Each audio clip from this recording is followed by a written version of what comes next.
しい風波音に揺られて体の中ほどけてゆくよ目を閉じて見えてくる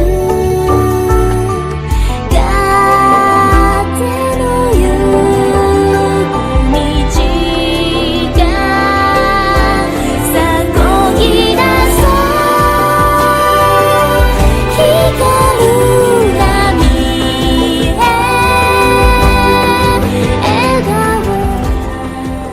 へIt's episode 63 of the anime podcast for our website. Unlimited Railworks is the name of the podcast. We talk about anime. We're going to talk about anime. This time we're going to talk about Aria, the animation from all the way, 2005? 2005. Yeah, that is Yep. about 16 years ago. That is a whole teenager. That's like, yeah, damn. That kid's playing Fortnite now. Learning how to Born at the drive. same time as Aria. Or- All those Aria yeah. babies. They follow Minecraft YouTubers, probably. Yeah, Oh, boy. they're raging on Twitter against the machine. They're fighting a war right now, and I hope Yeah. they're okay. I don't know if I want anyone to win. I'm playing a lot of Nier recently, and it raises all those questions. Yes, to participate, no one wins anyway. The moment you sign up, yeah. Yeah. I don't know if they can truly do the right thing in the end. We'll have to wait and see. But anyways, before we get to that, with me as always is Elvie, as you heard, Elvie. Yeah, hello. And John is also here. That I am. Hello. Howdy.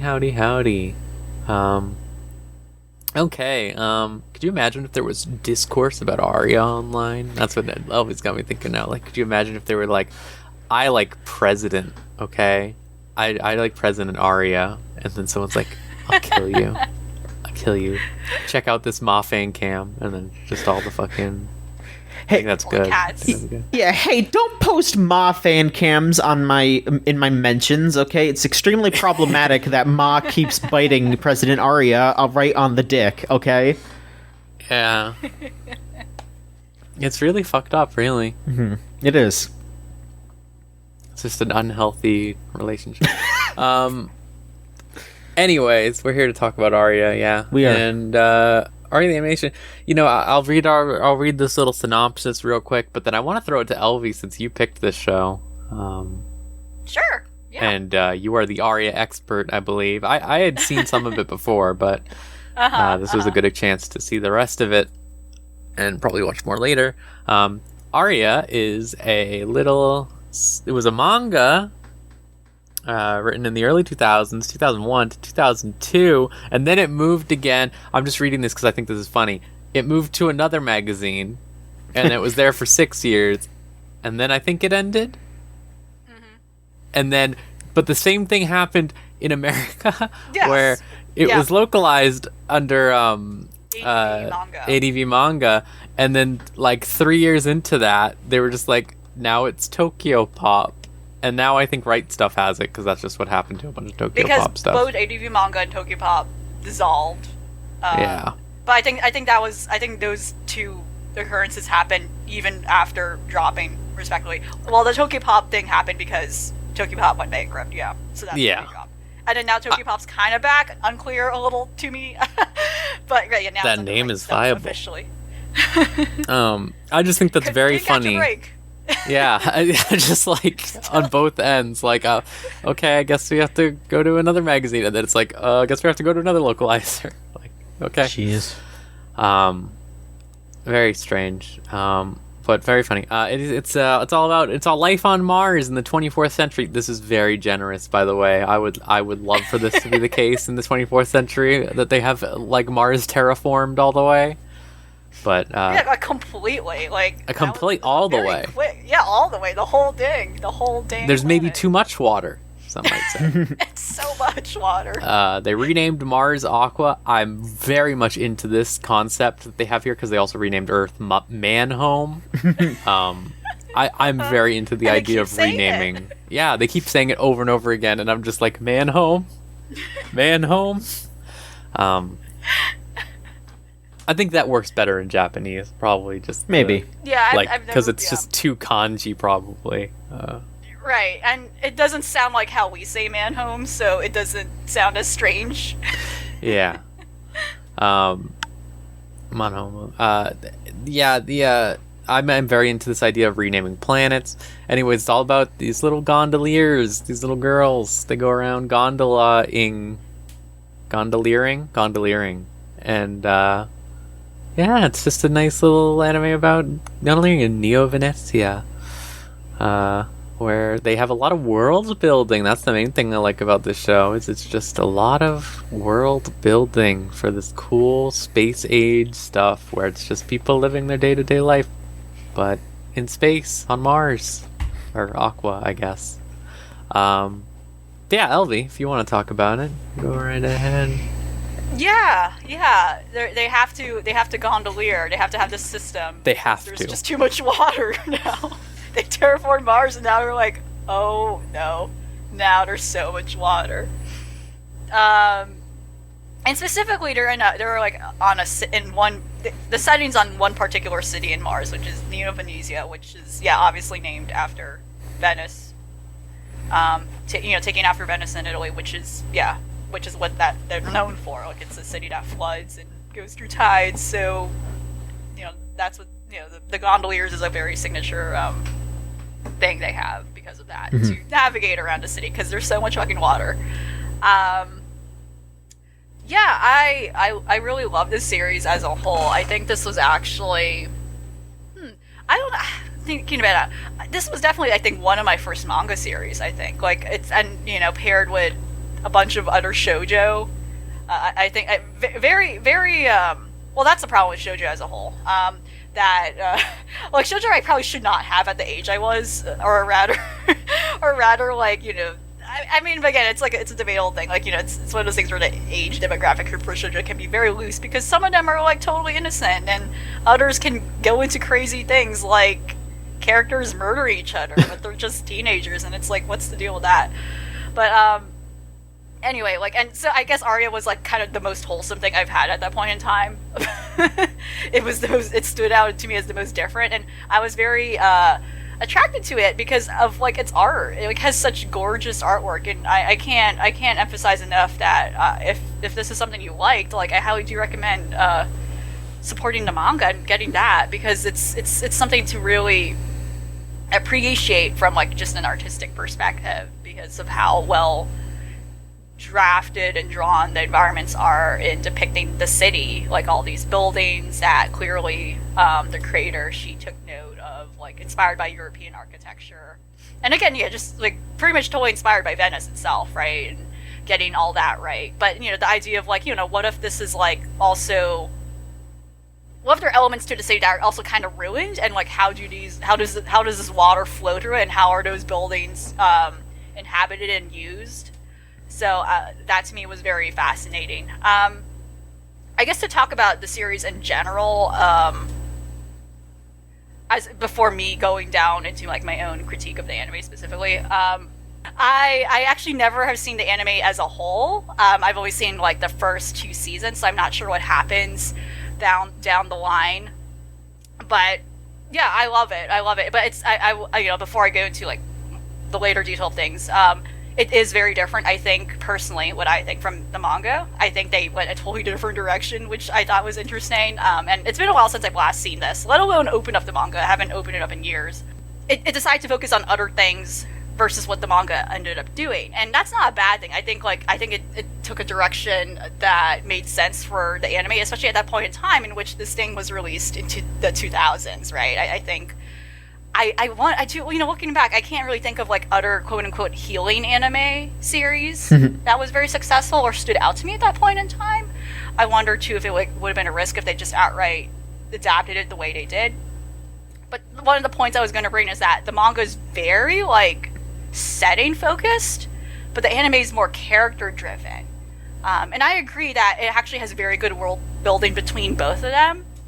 But there are like a lot of moments in the manga where there's just no dialogue. There's actually like less talking than what I recall. Like watching anime, I was like, oh wow, there's like a lot of talking, and it is worth noting that there is some original stories made specifically for the anime, because we watched the first season, and the first season like actually like literally jumps into like exploring stuff that happens already halfway through the manga series, which is very interesting. And then it ends up skipping around at some point later on.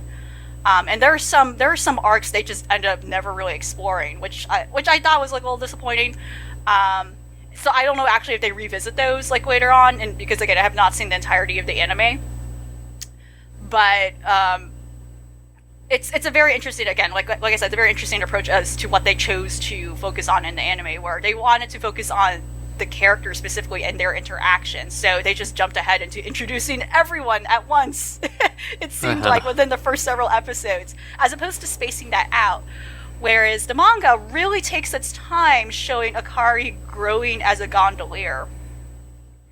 And I think that's, not to go into the criticism, me personally, again, I am speaking from like a bias with the manga. I have read the manga first before ever having seen the anime, and kind of watching it simultaneously. But like the manga actually spaces out in showing them like having these interactions with their clients and clientele, which I thought was very lacking in this first season. There was the whole thing where what's her name? They're showing Ai around, the little girl that, Akari's friends with. And they actually put that in the first episode, which I thought was interesting, as like an introduction to this world, which I thought was a really good idea. Because Ai herself is, so to explain, Ai is like a little, a young little girl who also is from Earth. Our main character, Akari, she is also, she's from Earth. And compared to the rest of the other characters in the series, they're all like Mars natives. They were born and raised on Mars. And so that's what stands out with Akari, specifically our main character. She's coming to this world as someone who was very fascinated by the idea of like what Aqua is. And she was just very inspired by this, the scenes of, she was basically watching a tourism video. I guess like it's a tourism presentation. Yeah. She was like, oh, I want to do that. And then now she's here in Mars, like training and now working. And then they ended up becoming friends. She ended up becoming friends with this little girl who also is from Earth, like her. So they kind of like are not foils, at least not at this point. They kind of parallel each other, being both people who are strangers to this world. But Akari at this point is a little more knowledgeable, being like an older teenager at this point, and Ai's just a young girl. And that's what the first episode of this anime is. Like they just have her as like a client and showing her around. And throughout the anime, Ai ends up becoming this like email correspondent. Whenever Ai's back at Earth, Akari per episode is telling her how her day went and recollecting stuff to her. What's interesting in the manga, Akari is indeed writing an email to a friend from Earth, but that is not Ai. They actually never identify who this friend from Earth is in the manga. And it's interesting how they gave Ai that role, which I think does make sense. I think it makes sense for the purpose of like how Ai's character ends up developing later on. And I think especially at this point in time, like if they just had someone who was like an anonymous whatever in the anime, and if they weren't sure at what point the anime was going to continue, it might have been a weird loose end to, I guess, a viewer. But yeah, like there are like a lot of changes like that I think make sense, but also like I think they made missed opportunities when it comes to exploring other things. Like again, there were like a lot of very cool things showing like Akari's side as a professional and showing her side as someone who's experiencing these things for the first time as a gondolier, and like how she's Alicia, who's another character, she's like one of the bigger deal gondoliers because she's someone who's like well experienced. A lot of people admire her. People think she's like there's a whole thing where people describe her as beautiful and whatnot. And she and alongside like what they call the three water fairies, quote unquote, like these there's like this group of other gondoliers that are higher ranking than like the rest of the other cast that a lot of these girls look up to. And when they eventually meet them, they realize, oh, okay, they're normal people like us, and like they get to know each other over like, yeah, like how did they get there and whatnot, and they become less intimidated over like what is to come for them in the future, realizing, yeah, these people, these other girls like are people like us, and they went through all the tides and whatnot to get to where they were.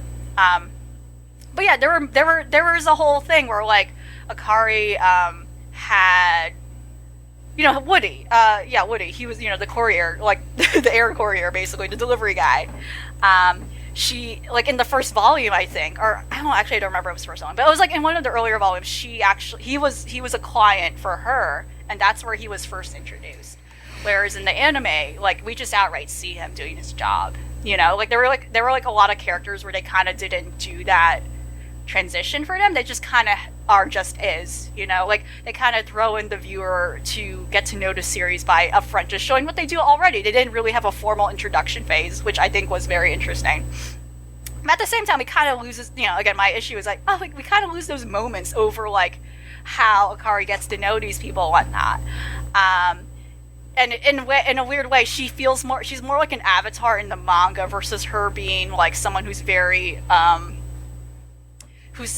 more of her own character in the anime, right? But that said, otherwise, I think it's again, I like if you're someone who loves healing anime, it's something like I think one would love, especially if you're also kind of into sci-fi, because what's interesting about this series being a sci-fi series, just because it's set on like not Earth, on Aqua, on Mars, is that like it's not apparent. You know, it's one of those sci-fi series where the sci-fi elements are not apparent.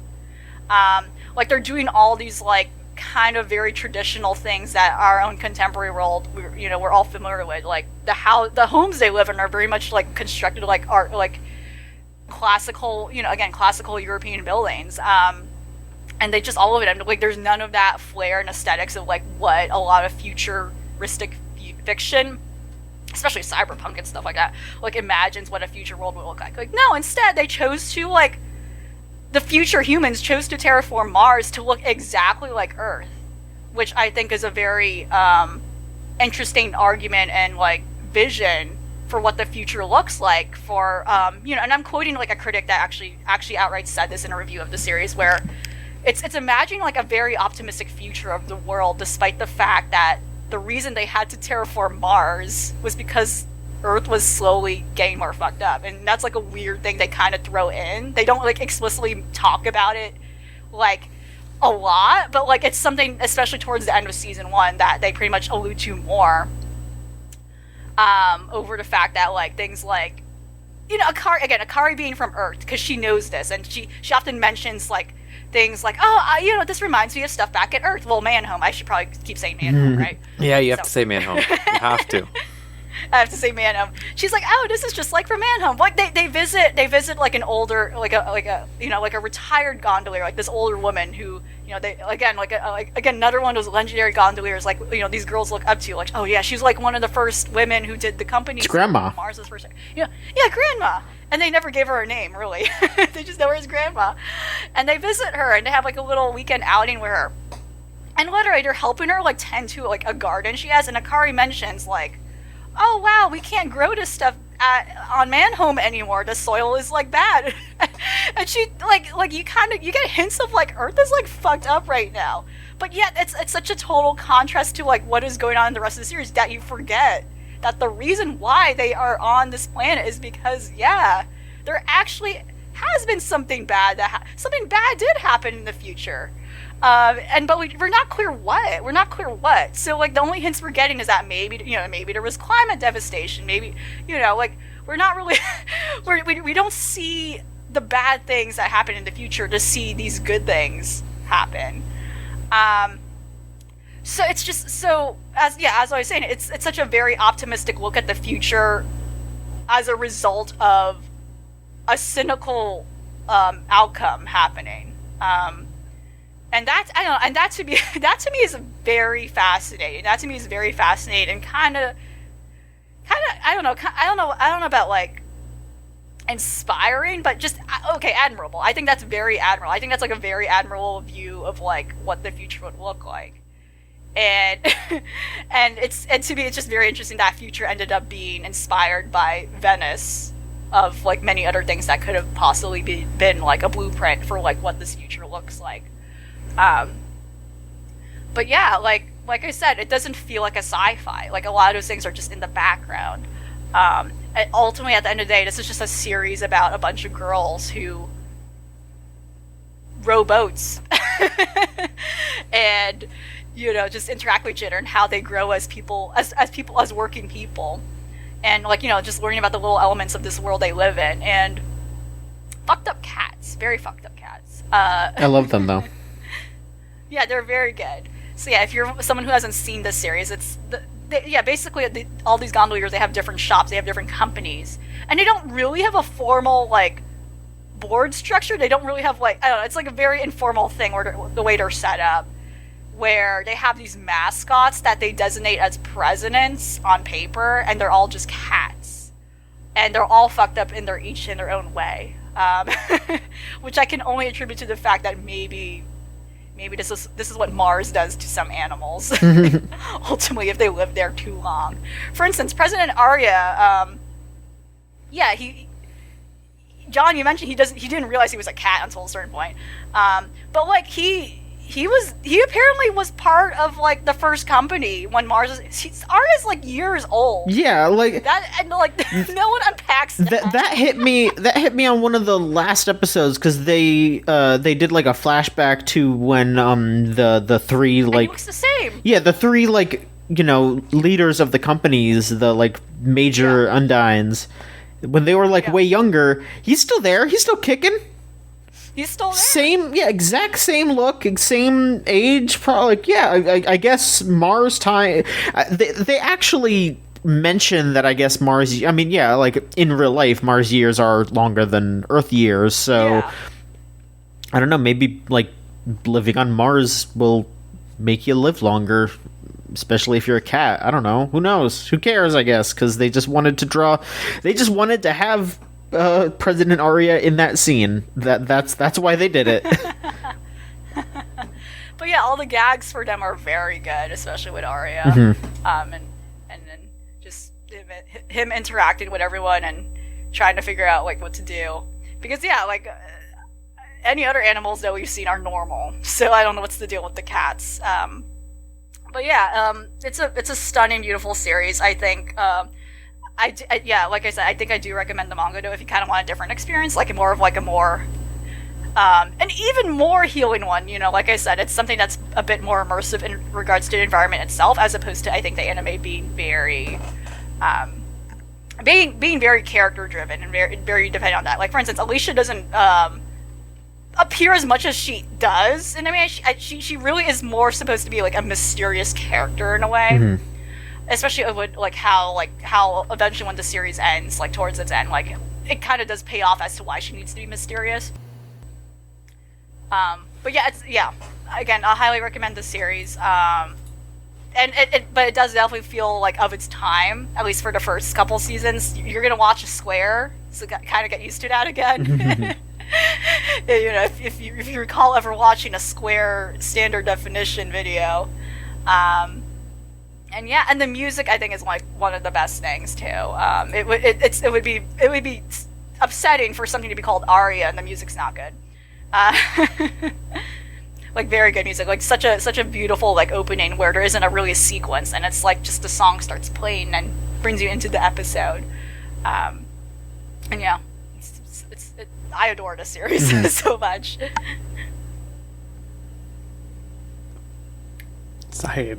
I muted myself somehow. I had said multiple things, but viewers at home won't hear them. It's fine. It's fine. It wasn't that. It was just me going "That's true. That's right. Man home." Stuff like that. Okay, I was worried if you said something specific. Don't worry. I didn't say anything insightful. Otherwise, it would have been "Why is Elvie just talking over me this whole time?" I'm sorry for my unaware rudeness. Oh no! Again, it's fine. It's totally fine. It was just 1 minute bits in your silence period, so it was fine. Anyways, I really enjoyed this as well. I think I am realizing more and more recently just how much we've lost from the transition to digital anime, and not just from I think part of the problem is realistically it is not the medium of digital, because obviously you have stuff like Mob Psycho, stuff like that looks really, really fucking good. The problem is, I think that there were a lot of concessions that were made with the change to digital anime and stuff like that, that ultimately a lot of shows just haven't gotten past, and that's mainly because obviously, you know, the anime industry is notorious for being a hellscape of like overworking and just churning out workers back and forth or whatever, like just put them through the machine and then see what happens. So there can't really be time for you know, new standards to develop, I feel like, in the last like 15 years since this came out, maybe even. What examples were you specifically thinking of that you saw in the series that I liked? So for example, the opening stuff that you just mentioned, like just little touches like that, the way that the ending sometimes just fades in, the cutesy like ending bits they always do, the way that they just linger on nothing for a very long time is something that you don't see a lot. Just the world, but the colors, I would say the main thing, everything looks like a watercolor type thing going on. It has a distinctive style. It's just like, I don't know what it is. Everything is so quaint about it, I guess, and that's just the nature of older things, right? That's just what happens. But like, there's just this like quaintness to even just the way that they emote at each other and do things, like that old style we were talking before the show about, how like, you know, they do the wah wah wah wah face and stuff like that. Like, there's just something about the way that they do it that is just so, it's slower, it's just more deliberate, I think, and that's really what strikes me about this show, is it's just very deliberate with everything that it does. And even in slower shows today, like, you know, you look at like a K-On! Or like you know, like any KyoAni show really, or like a crap, what was the show I kept comparing to this one when I was watching it? I don't know, but you know, like these slower, like slow burn shows, like even today, like there's still like people talk faster, characters talk faster, the landscape shots are usually faster, like everything is just so much faster than this, and I think that's bad. I mean, I wouldn't say bad, but you know, like I think that is something that is lost from this era, because even if you look at something like Cowboy Bebop and you think of how many like similar like deliberate shots there are like this, right? Ghost in the Shell movie, like how many, Pat Labor that we just watched, a great example of that, Pat Labor 2 especially, like all of these deliberate conversations, all of these deliberate like just landscape shots, these lingering on like a song, or like a character singing, or a character thinking, a character looking at nothing, like it just has a very different tone to it all, because it felt like we know how, like it felt almost like we know how much time we have for our show or something like that, right? So we're going to do what we can in this time, but not overextend ourselves. Whereas I feel like it's the opposite today, where it's like we have to cram as much as possible into this episode, or else like even when that's like really boring, even if it's like just ruins the pacing, it's poorly done, it's like poorly like handled or whatever, stuff like that. It's just like we have to put, just people have to keep talking, they have to be talking a second, there has to be a joke here that doesn't even matter, there has to be this, like it, there's something about shows like this that are like really get me with that. Like not a single episode felt formulaic at all. Yeah, the beach episode may be the closest, but even that has the conceit that is original, I think, like for it, like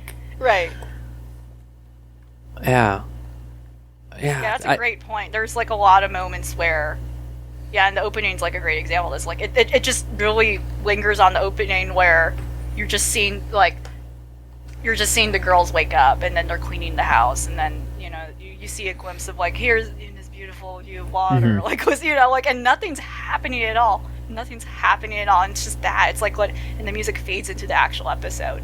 Like that's such a beautiful like thing. Yeah, I agree. I'm like even trying to think now too of like, okay, what other thing? Like, it's hard. It's hard to think of what else anything today tries to emulate this. There was a show that I was thinking of, because I kept saying, obviously, like, I go like, what happened? Where we need to go back? But I was like, no, there's plenty of things like today that are like that, and now I can't remember. There was one show I looked to while I was watching. Definitely films. I see, like in films, this still Sure. happens. Yeah. But then, like, I agree with you. I think there's something to the nature of the industry now and the expectations of what each episode should do that probably makes it harder to pitch something that, for once, is slow and Yeah, like yeah. Like, I guess something like a Monogatari or like even like Violet Evergarden sort of is really slow like that, but it's not the same sense. There was something, I don't know, I'll probably remember it randomly, like at the end, I was like, oh my god, it was, I don't know. But yeah, like, there is just such this deliberate tone to it. That's just what I kept coming back to when I watched it, that I think made me appreciate it, and just so much being considered. I do understand what you're talking about, where the first few episodes they just introduce every character, because I was just sort of like, wow, they are just dumping all these women in. Okay, and then a couple pop up later and they just never actually introduce them. They're just like, oh, we know them already. Yeah, they never name some of them either, and it's just like interesting. That specifically with how the how little of the Gondolier you see for a little bit, I think, especially, or like just of Akari doing it, I guess. Yeah, I feel like they talked more about Gondolier, but not actually do it. You know, I think that's essentially what my takeaway was as an issue, especially when it comes to our main character doing it more. We kind of see it more happen again with the people they admire, which, the 3 water fairies, the 3 Undines. You see a lot of, like, we Alice see more of them doing stuff, it, but not actually the characters we want to see grow. So, I don't know. I think that there was something missing there for sure, I think. Mm-hmm. Yeah, but I really enjoyed, probably watch more, or maybe read more, as it were. It did remind me that I wanted to read that Robot Coffee Shop manga. It's like Yokohama something. Kadashi. It was when I was looking at the thing right here on the Wikipedia page, it reminded me of it. It's a very similar show, or manga. It's about this robot in like a near apocalypse Earth or whatever. Just at a coffee shop. It's pretty good. Yes, yeah. I'm aware of that. I have never read or watched it, but I'm aware the specials are in full because, again, it's also super old, and I guess it could just chill there. Mm-hmm. Yeah, that's something I've always wanted to get into, but I read a few. Think this reminded me I should get into that because people have been comparing those two. Yep. Yeah, exactly. So that's something that I'm probably going to read later after that. But yeah, John, what did you think, John? Besides the president, I know you like the president. I love the president. So when we started watching this, Natalie actually tweeted at me and was like, "John, you're gonna hate this show so much. This is gonna be a kryptonite for you. You're gonna hate it." What was the reasoning? I mean, honestly, I'm not 100% sure. I think it's just because maybe it's a little slow. It's very It's a lot of just characters interacting, but not really moving anything forward. And yeah, I could see where she gets the idea, because that is something that I will kind of I do kind of steer clear of a lot of the time. But I actually liked the show a bit. It didn't set a fire under my ass or anything. I wasn't completely in love with it, but It was an alright time. It was an alright time.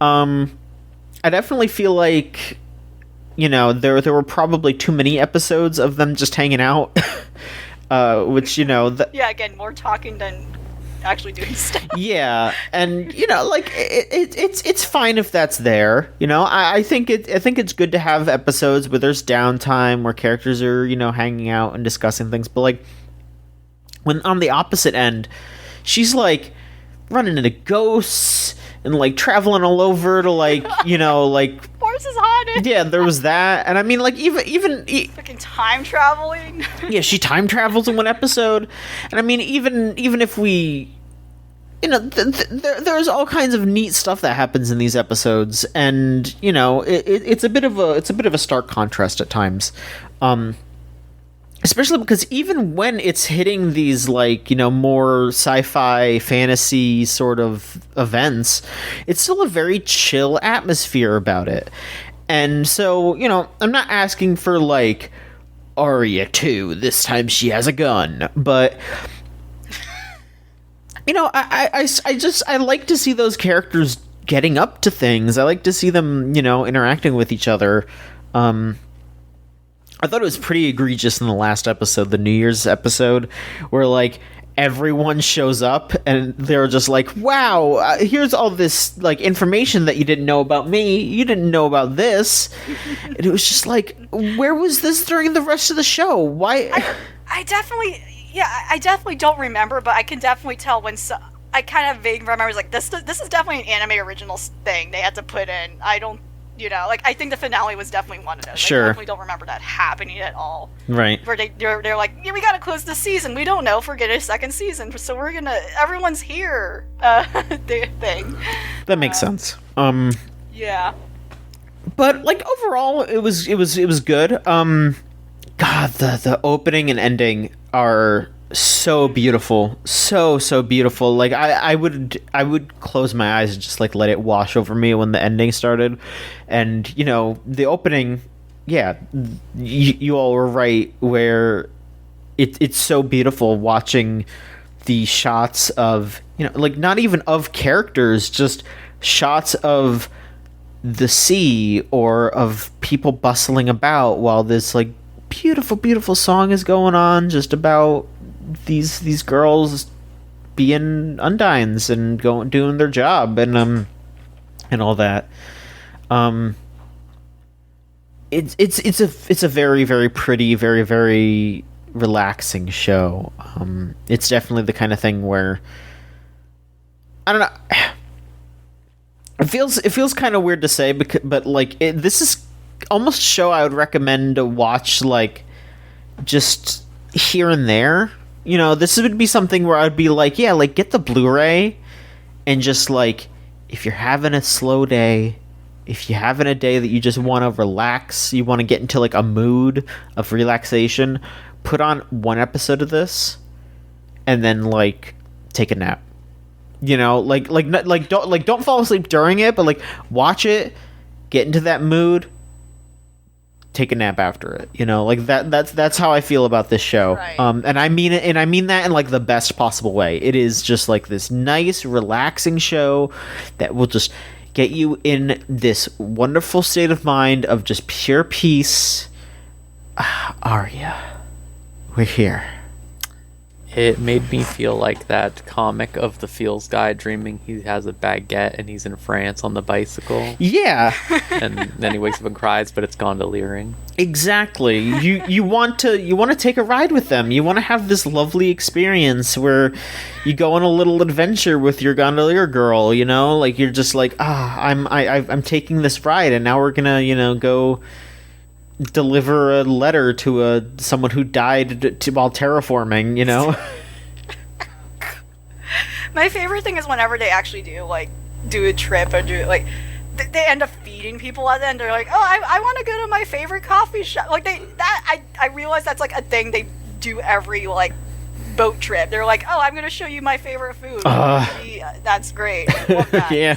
At the end of the tour, cafe, let's go. That's great. Oh my god, yeah, I wish.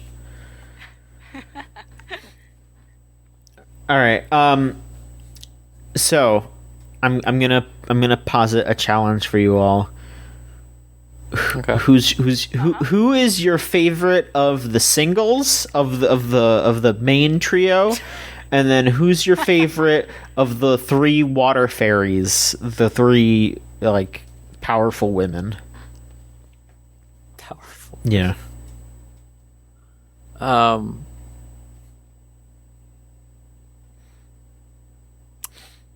I'm gonna say probably, and this is trite, but Akari is probably just, I really like her. Yeah. From the get go. I agree. I would agree with that.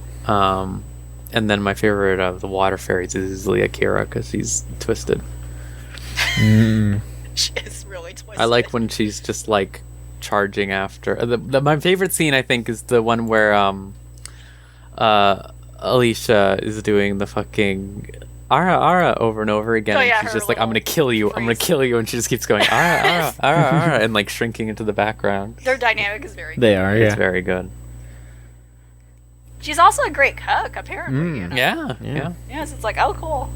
I really do love Athena. So I love Akari, but really do love Athena Glory. We don't really see a lot of like, her here, but she really is great when later down the line. And then just in general, like her demeanor is wonderful. It's very cute.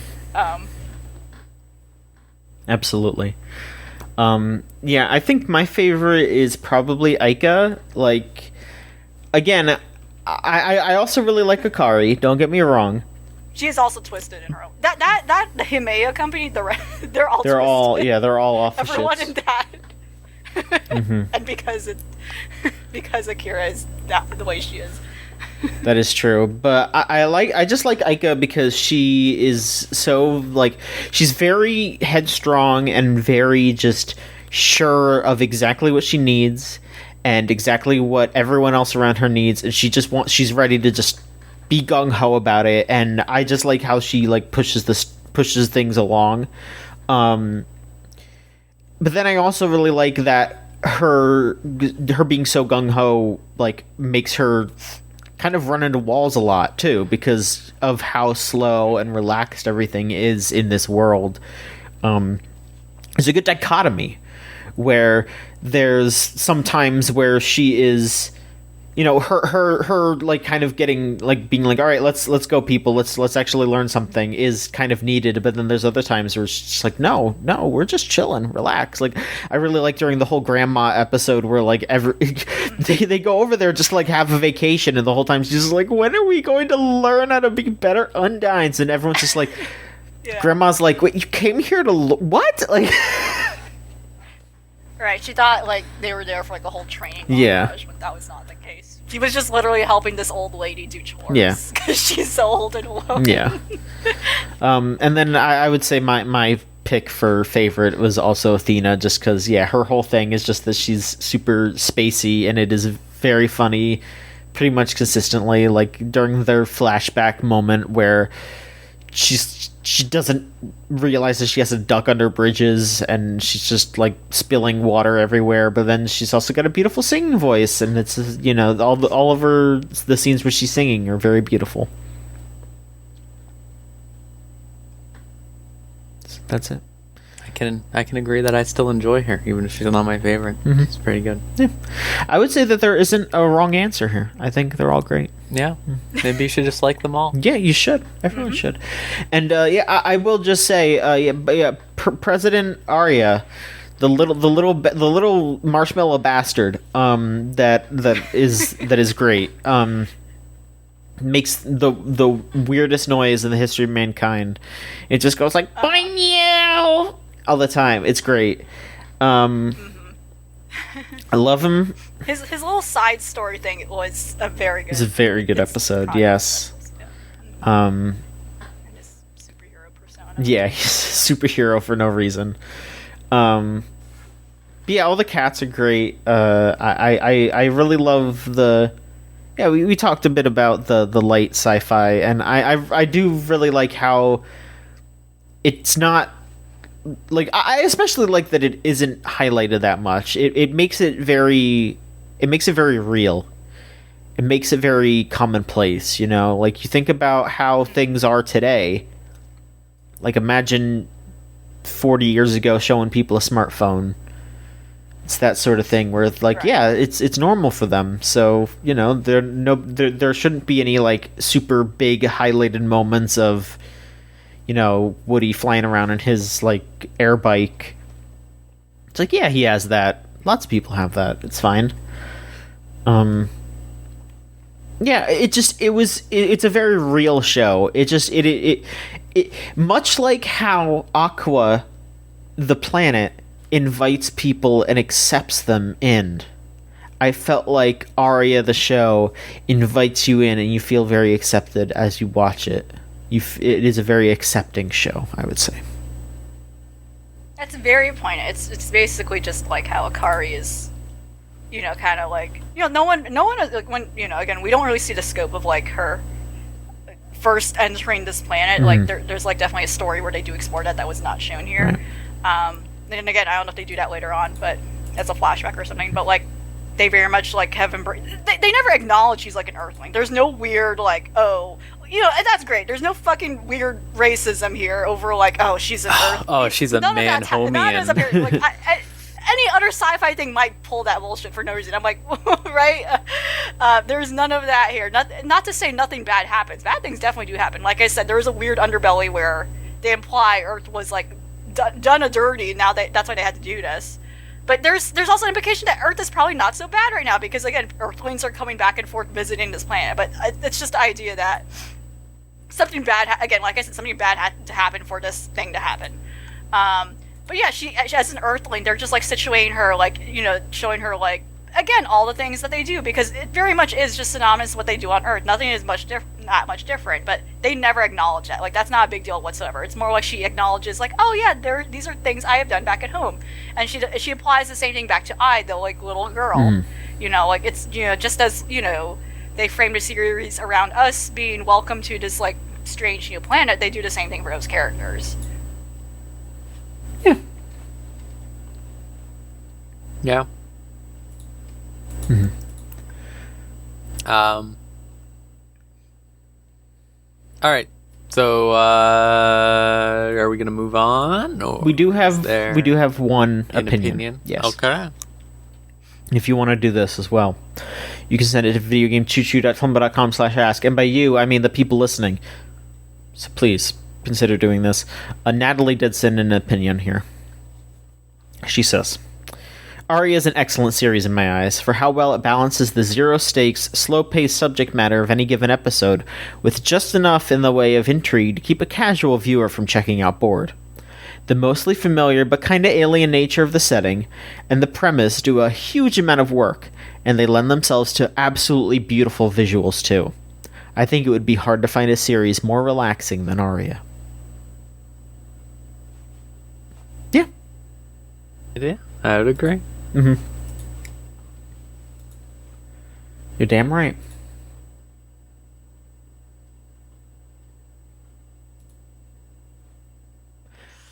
Okay. Normal show. Here we go. Okay. So I didn't actually watch that much anime here. Just to start it right away. In a minute.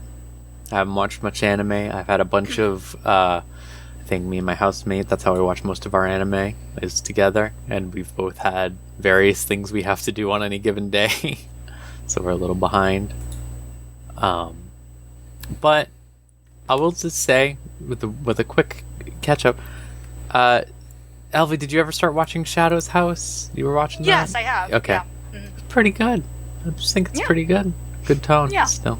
They just Very introduced some mysterious. characters in the last episode, so it's going. I recommend checking that out to anyone out there. It's pretty good. But the main thing I've been watching that is an anime, just to get this out of the way, okay? So I watched most of Kamen Rider W now. Oh. Which is the detective one. And let me tell you, hell of a show. I think I talked about this last time maybe as well, but it's basically like Monster of the Week the entire time.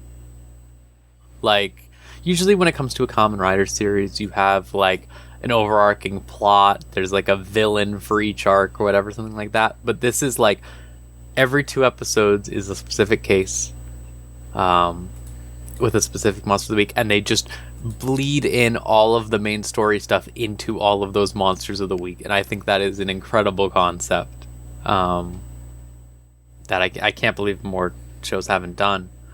I just recommend checking it out. I know Wheels really likes it.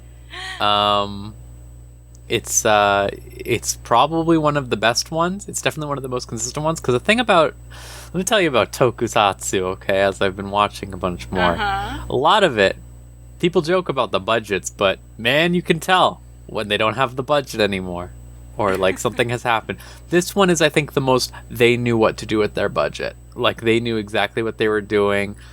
Some of it is like very obviously cheap, but everything is just so professionally done that compared to anything else, like there isn't a part of the show where you sit there and you go, oh, they had to change this for budget constraints, or like because like X reason or Y reason or whatever. Like everything is very planned out, very thoughtful.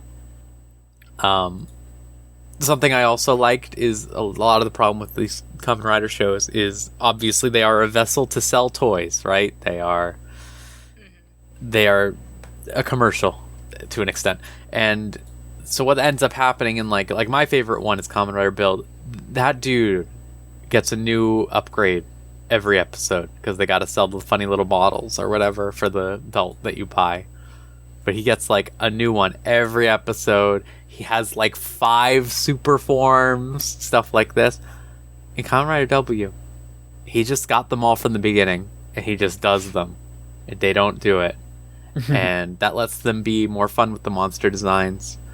When they do finally get a super form or whatever, that makes it like really satisfying because you know that's just the one, basically. Right. Yeah, it felt like in a way where I've been able to look past the commercialization of it all for like the other ones that I really like. This is the one that really struck me as like, wow, like this feels like it's being made because they are having fun making it, and they are like there is intent behind it all. It's all like noir detective theme, like I said, so it's like really fun stuff. Like the main character is just this huge dweeb who calls himself Hard Boiled. He's wearing like a fedora and a vest and stuff like that. The other dude who is the other half of Kamen Rider W, because the whole thing is they're split down the middle. There's a purple side and a green side, and each one is one side. The other one is just this gay little guy. I'm sorry to say that, but that's what he is. He has a little hair clip, like he's always wearing like droopy like little like camisoles and stuff. Like it's incredible. It's an incredible show. I highly recommend that if you're trying to look into like watching this sort of thing. Like it's really good. It's really, really good, I think. Like it's just funny. It's just fun. It's like obviously it's Kamen Rider, so the drama isn't necessarily there. I don't think you're gonna be like when like some dude goes like, then my wife died or something like that. You're not gonna be like, no, his wife died or something like that. You're just gonna be like, yeah, okay. But like everything about it is just so like it's good. The characters are good. They're consistent. The music's great. All like again noir stuff. So it's like do do do do, like stuff like that. Like it's just very good. I really recommend it. Sorry to say that over and over again, but yeah, check it out. I'm almost done it, so yeah. Yeah, it's good. All right. John. Yes. What would you like to talk about? I mean, I could follow up your toy commercial with my toy commercial. Go for your toy commercial. What's up with your toy commercial? So I've mostly been watching anime with the Chooch Chat folks. So if you want to watch anime with me and some other nice people, you could join our Discord at thegamezone.zone. So the show that we watched that is basically a toy commercial is we started kind of getting back into Tropical Rogue Precure. Figured we'd give it another shot, and they have all the girls now. we got up to the part where they have all 4 girls in the group. Honestly, it kind of felt like it was a little anticlimactic, just because it felt like it was checking boxes. It didn't really feel natural. They were just like, okay, well, we got these 2 girls, and now we need the nerdy one. And now we need the punch girl, and now they have a clubhouse. And now we can start the show. And that's what they did. They can start the show now. Let me tell you, though. That mermaid is such a shithead. She is carrying that show on her back. Her spine must be hurting so bad from carrying this show all day.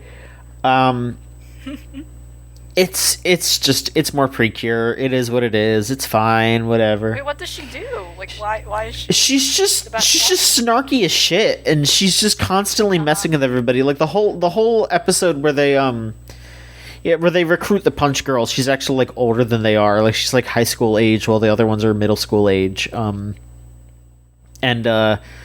Her whole thing was, they got a clubhouse, and she was helping them move into the clubhouse. Even before she like joined up with them, she was like, "No, I don't really want to join with you. I'm too old," and all that stuff. Like she doesn't. I don't want to. I don't want to. Do this kind of stuff. I just want to help you out a little bit. And Laura the mermaid is just sitting there like bossing everybody around the whole time. She's like, "No, you got to make sure you clean up there. Don't do that." And Punch Girl's just like, "Well, are you gonna help us?" She's like, "Oh, I can't. I don't have legs. I'm a mermaid. But you could be lifting a little better. That sort of stuff." She's just such a shithead. And they're like asking her like, "What? Why are you having the Precures do this?" She's just like, "Well, it helps me out a lot because now the Queen is gonna think I'm doing good, but also it'll help save humanity. So we both win." Like, she just is so shitty. It is so good. She's just a very fun character. Compared to how generic like a lot of these characters can be, where they're just kind of like, I'm happy. I'm here to have fun. And the toys are cool, I guess. They have their bottles that they can press. She like Laura lives in a bottle that she could press on, and that takes the because in this show, last time it was the illnesses, and this one it's all about motivation.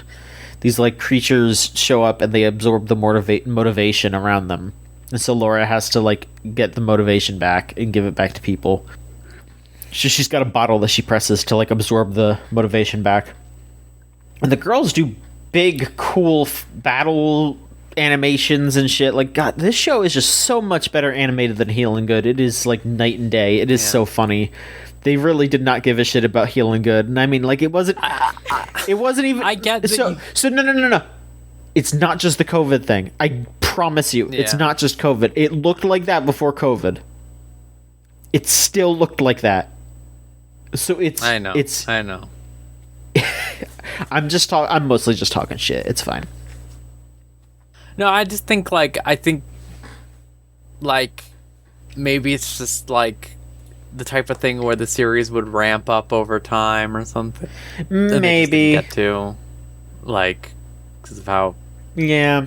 I bet Toei really handled the pandemic well. I bet they really liked taking care of their workers during the pandemic. Yeah, that's fair. That's true. But no, it's good to hear that this one's good, at least. Yeah. No, it's fine. It's fun. It's something to watch. It's something to watch with the folks, You're hanging out with your friends. Pop on Tropical Rogue. You're going to have a good time. All right. Yeah, that mermaid's twisted. I see her on Twitter all the time. She's very twisted. People go crazy for her. Yeah, she seems insane. All right, LV, I have to ask you right from the get-go here. Right. So the entire episode, basically a YouTuber apology video. Please tell me about this. I need to. 86. It was 86? Okay, yeah. Oh, it was. Yeah. So that was like someone on my end. I listened. I was like, oh no, that is a perfect comment. I want to know because I haven't with seen that. the new episode. So. So it's like I'm 3 episodes in. I think this is the third or so episode. What episode am I? I'm like Four. 3. I'm on episode 3. I just finished episode 3. I think that's okay. Right, yes. Yeah, where are you, LV? Where are you? I don't know. I in my house, thankfully. I had to look around, just making sure. But yeah, 86. The show about racism. That's me being mean and like watering down what the show is actually. But it boils down to that. It is about a war that is definitely tied to like nationalism, unfortunately, between these two regions, in which one unfortunately seems to be, as we're being told as a viewer, and maybe if one is reading the light novels, that there seems to be an unfair standard going on here where one country is oppressing the other. Like, it's like outright, it's explicitly like feeding propaganda where they're fighting this war, they're winning, and like, don't worry, no one's dying. But in reality, no, there's like some oppressive population of people like fighting right now and suffering the most because of this. But yeah, essentially, my big problem with the series so far is that I still feel like it's very weighted towards us needing to really empathize with the handler character. Lena, Lena is like how they shorten her name, Lena. Her full name is Vladilena. Everyone has like a weird fake European name. It's trying to emulate like something Romanian, but it's not quite. I feel like it's weighing too much on her perspective, like, her feeling guilty about things and whatnot. So finally into next episode, we kind of actually have like a nice like little, and someone says who has read the light novel, they feel like they're definitely adding in some like anime original stuff, like a little more packing of like showing more character interactions and whatnot that we don't probably see described in the light novel, which is good because I think they were kind of explaining that the light novel has a lot of narration. It's like a lot of exposition over the world and whatnot, as opposed to describing actual like things. We jump back into the perspective of the 86ers, which again, the people who are basically in these units, like in these kind of like equivalent of like internment camps where they have to unfortunately wait and on call over when they now have to like fight and stuff, with their only contact being with a handler, which is like, again, like one of our central characters. And they're just showing them hanging out, having a good time. And at some point it cuts back, we're getting to know them a little more, we're getting to know their dynamics. We all have, they all kind of like these different archetypes going on, where we got the I'm sorry, being a little silly about it. We got the grumpy one. They're like the 7 dwarves. They're each like a different emotion. We got sleepy, we got grumpy, we got Doc. We literally got Doc. There's someone on this team that is like kind of the medic special. But anyway, point is, we're just showing them hanging out. And of course this is deliberate because something bad happens near that episode. And we come back to the handler girl, Lena. And she's like still doing her thing. She's like, she's like in a research library. It's so dusty and old as fuck. They have to wear like gas masks to go through this library. It's so old. Like there's just dust everywhere. And yeah, she's with her colleague over like, trying to find more information about things. She's trying to find battle maps, etc. She's like, I would love to, help out the 86ers. This could help them out a lot. And then again, her colleagues like berating her, just trying to talk about other things. Again, kind of annoyed over like, why is she caring about these people so much? She, again, thinking like in her head, like she's not right for this. She's like too empathetic and sensitive, trying to get to know these people too much. And then finally, like we hit the culmination of the episode where she's again sitting in her like little communications office, whatever it's like a closet. I don't know what she's in actually, but yeah, basically like her screen, like she sees only their names and like status signals and like conditions of like what the A6 are doing. Like again, they're like in the middle of an active fight. And they're talking, and then ultimately one of them dies. One of them just fucking dies. One of them gets killed in battle. And the episode cuts right there. And like it was pretty dramatic. It cuts right to the music blaring. Ending credits. It was pretty dramatic. And after that, actually after the credits, there's like a really dramatic scene where and we don't see it as death scene at all. We are entirely in this handler's perspective. We only see her screen, which I think was a very interesting point and choice as a viewer, to where we are just as detached from this character dying just as much as she was.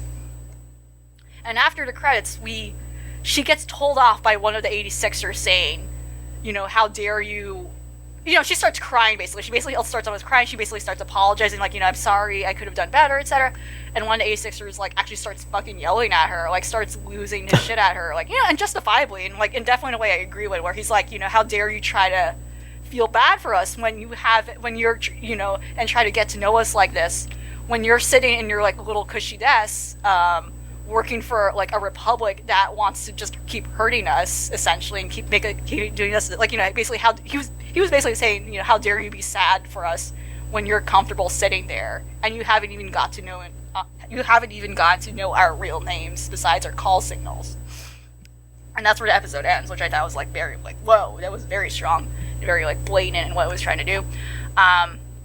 And then it goes into the next episode where she basically, which is the YouTube apology episode, where it's like a weird slow burn towards a little more exposition about like, yeah, this is like kind of fucked up. Like there was a very interesting scene where, again, it continues the next day where she's walking like in the street and we hear their like the city announcement over. There have been, you know, like the little propaganda they keep hearing every day. We're like, you know, there are no casualties in this war, and they actually replay the rant she was subjected to, like in juxtaposition with that. I thought that was like a very interesting choice. But eventually, she just kind of calls back to them. She calls them again because, again, like it's weird. She kind of has like access to calling them anytime. That's a little weird to me. I don't know. That's like a little weird to invest all this power in her.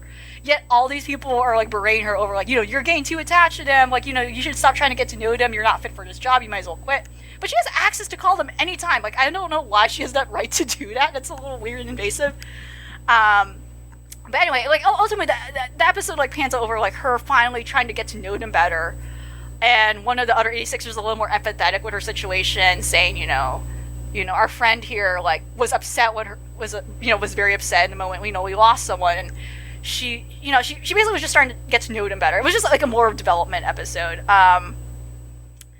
And she was just starting to get to know their real names. And yeah, their call signs are pretty funny. You know, someone's called Laughing Fox. I know, they're very funny.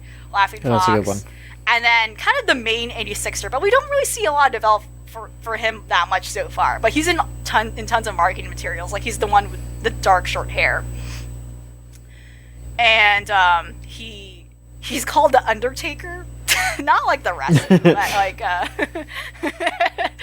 But, like, there's, like, a whole, like, sad thing where he tells her, like, you know, when one of us dies, we don't get buried because they don't care about us. We don't get a grave marker. And he, like, outright says, I'm called, you know, and she realizes he's probably called that because he's the one who makes sure everyone gets buried. And he makes sure that they each kind of have, like, a rhetorical gravestone, like, marking for them because they don't ever get one. They, like, don't care. They're just numbers.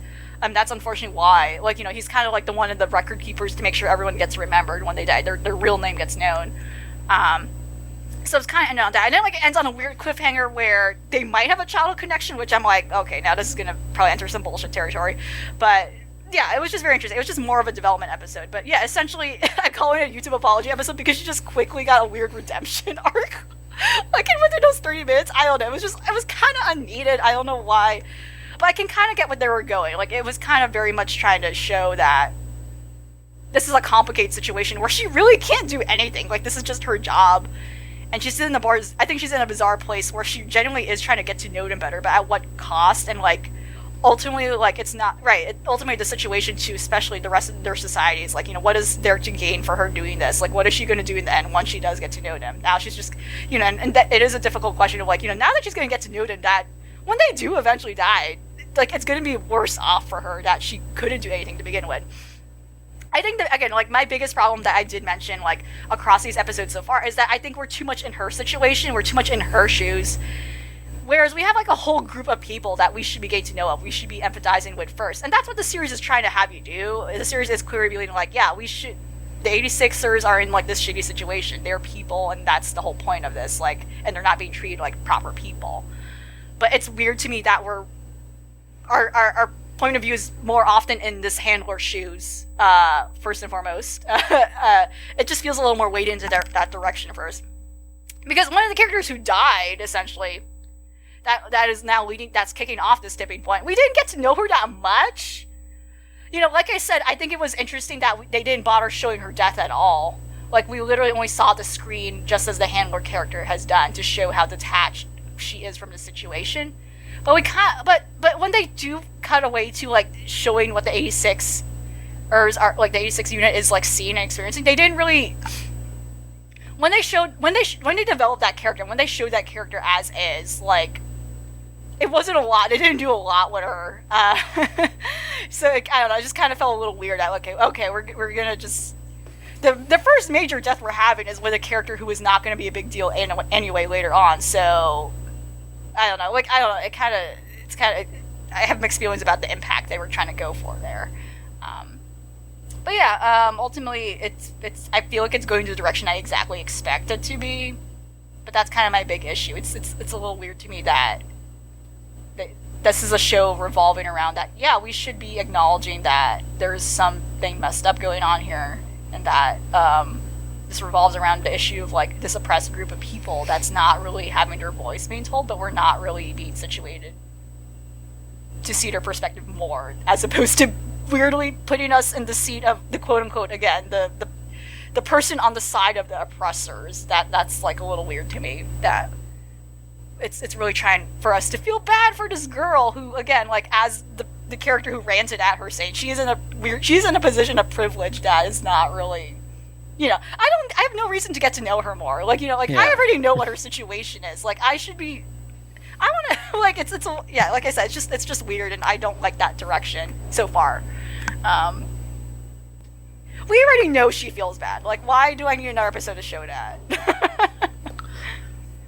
It's about her trials and tribulations. Her trials and tribulations. And eventually they'll understand that maybe she has a tough time too, because she has to deal with them, or I don't know.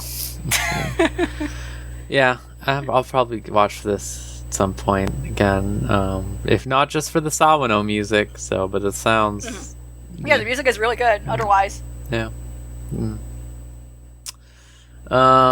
John. Yes, my friend. What Fate movie did you watch? So I might incur the wrath of Aniplex or somebody on us for talking about this, but the new one, the Camelot movie. Okay. I don't. Wow. I don't know if it's still on YouTube, but it was on YouTube for like a couple of days, with full subs. Wow. Okay. Yeah. We watched that in we allegedly watched it.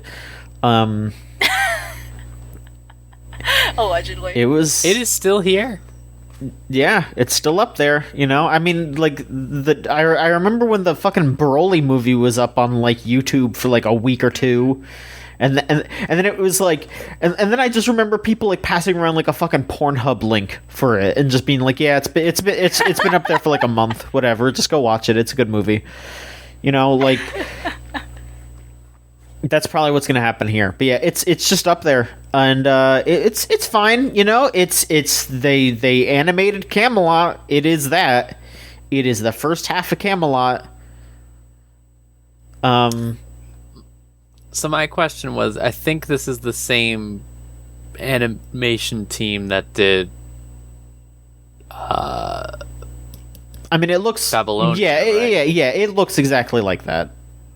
Okay, that's my only thing. I was wondering how the animation was, because that was my thing about Babylonia as it went on. It was just like, you compare that to like how Kara no Kyokai looked like 15 years ago or whatever. Sure, I mean, like I still it feels like it's not that UFO table banger, let's say. I mean, UFO table's like God, but yeah, I know. They usually do the Fate stuff, so yeah.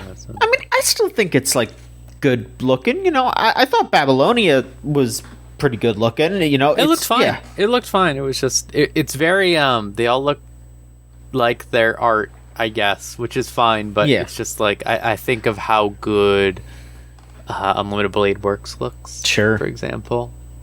But it's just like, yeah. It is A-okay. It was just that story. You know, I mean, if you're a Fate fan, I guess you should go look on YouTube and check and see if it's still up there. Allegedly. I mean, fucking, they make enough money. Aniplex makes so much fucking money. Who cares? The idea of people, like, passing around an allegedly illegal anime link, like a joint, is really funny. It's really good. Like, in a circle. That's how it's been. That's how it should be. Always. I mean, like, That's how it was when we were kids. I remember watching fucking Fooly Cooly. Yeah, again, akin to pre the legalization, the first legalization of marijuana. I think it's an equivalent, like. I mean, yeah, I'm just saying, like, I watched fucking Fooly Cooly and Panty and Stocking on YouTube, uploaded, like, in 3 parts each episode. In parts. That was how I watched that shit. That's how it should be. That's how people need to watch this shit. The worst was always the worst was always like at least one part or so got copyright striked and then it's just missing. You know, so it's like that's the worst. So it messed up your like streak. No, when I was watching Monster, which is you can't fucking get anywhere, as I've said before. Oh god, yeah. We were watching on YouTube. We ended up having to go to Kiss Anime, the only place that had it at the time. This was like 5 years ago, so it was like, it was like okay. But anyways, we were watching it on YouTube until we had to do that because we got to like episode 29 of Monster and it was just gone, and it wasn't anywhere, and it was like I was like, oh well, we could look up and then I went and looked and I was like, oh no, like episode 47, episode 53 and 4 are all gone also. We should probably just find somewhere else. It's like, why copyright strike something that doesn't exist anyway? If you're not going to sell it, go to hell. That's what I say. If you're not going to like provide a way to access that stuff, just fuck off, man. Agree. I totally agree. What do they get out of it? I don't get Nothing. it. I don't get it. Nothing. They're just being freaks. Yeah. Ugh. Right. But yeah, I mean, it's there if you wanna, and you know, a well-animated version of Camelot. Gawain's there. They didn't have to bring a sexual woman to make him horny, so he would get his ass beat though. So that was unrealistic. They just fought him normally. And then I don't remember what you're supposed to do when you fight Mordred. I think you have to like stun Mordred or something. I don't fucking remember. I don't know. I don't know. I don't remember. That was so long ago. That was years ago for me. That was like 3 years ago. You go surfing with Mordred, and you're just like, all right, yeah, there you go. That's how you do it. Cool. Yeah, radical.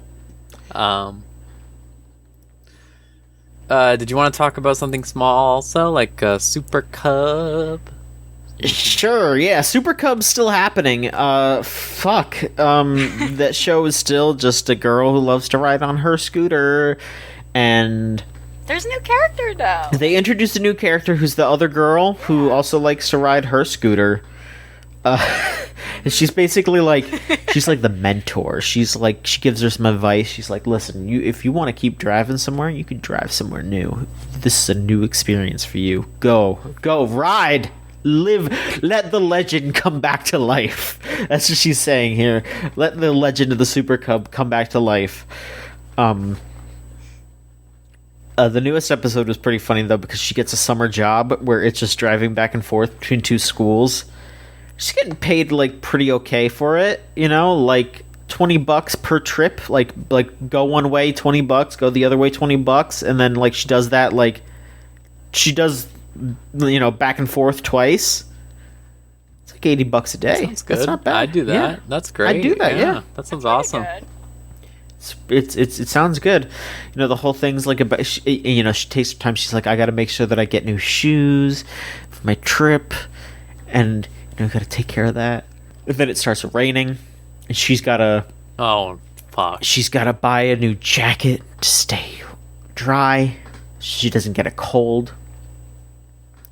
She unlocked a new face. I literally had that thought in my mind, like in that scene where she's like, new expression. I gotta get rain gear, and then she makes like this grimacing face that I thought was very good, seeing the price of the jacket. But she had to get the jacket anyway because that was like her best option. But I was like, she made a new expression. Because she is sad. She's a sad person, but she never makes a sad expression. It's just like a weird, you know, neutral emoji face, the tiny mouth. She just has a tiny mouth. And nothing else, though. And then when she smiles, it's just it's literally the emoji smile. Yeah. The line of her mouth is too long. It kind of looks weird. Yeah. Because because her default face is the tiny. She almost looks like she's in pain. She made actually a face of anguish. Yeah. I was like, wow. She does almost look like she's in pain while she's smiling. Like it's the like dull pain smile, but like a forced smile.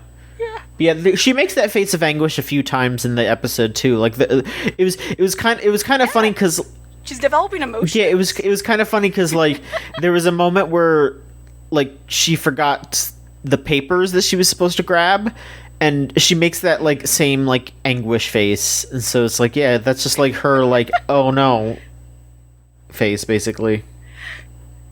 She's like unlocking the emotions like you do in Animal Crossing. Yeah. You're unlocking the different. But yeah, I mean, it's adorable. It's worth a watch. You know, you feel very good for this girl, and she learns how to change her oil.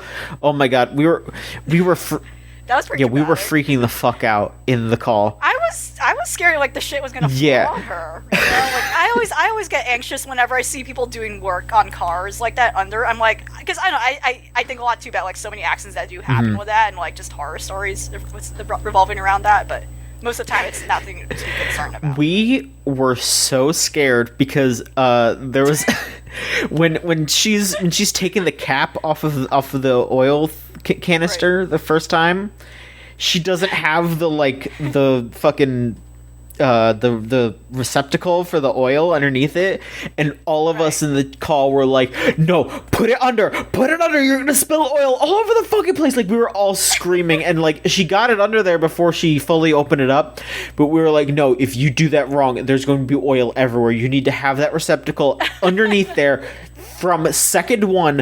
What do you do? Like we were all freaking out, and I mean, you know, it was okay, nothing bad happened, but like, oh my god, it like that was the most. We watched Odd Taxi also that night, and honestly that moment in Super Cub was probably more stressful than what happened in Odd Taxi, and Odd Taxi was fucked up, so like that says something. Got a little dicey. It got real dicey. We did not want her to spill the oil on the ground. It's beautiful, really. That is the power of that show, you know. It really That's what it is. gets to. Yeah. So I don't have much. Again, like I said, didn't watch much anime.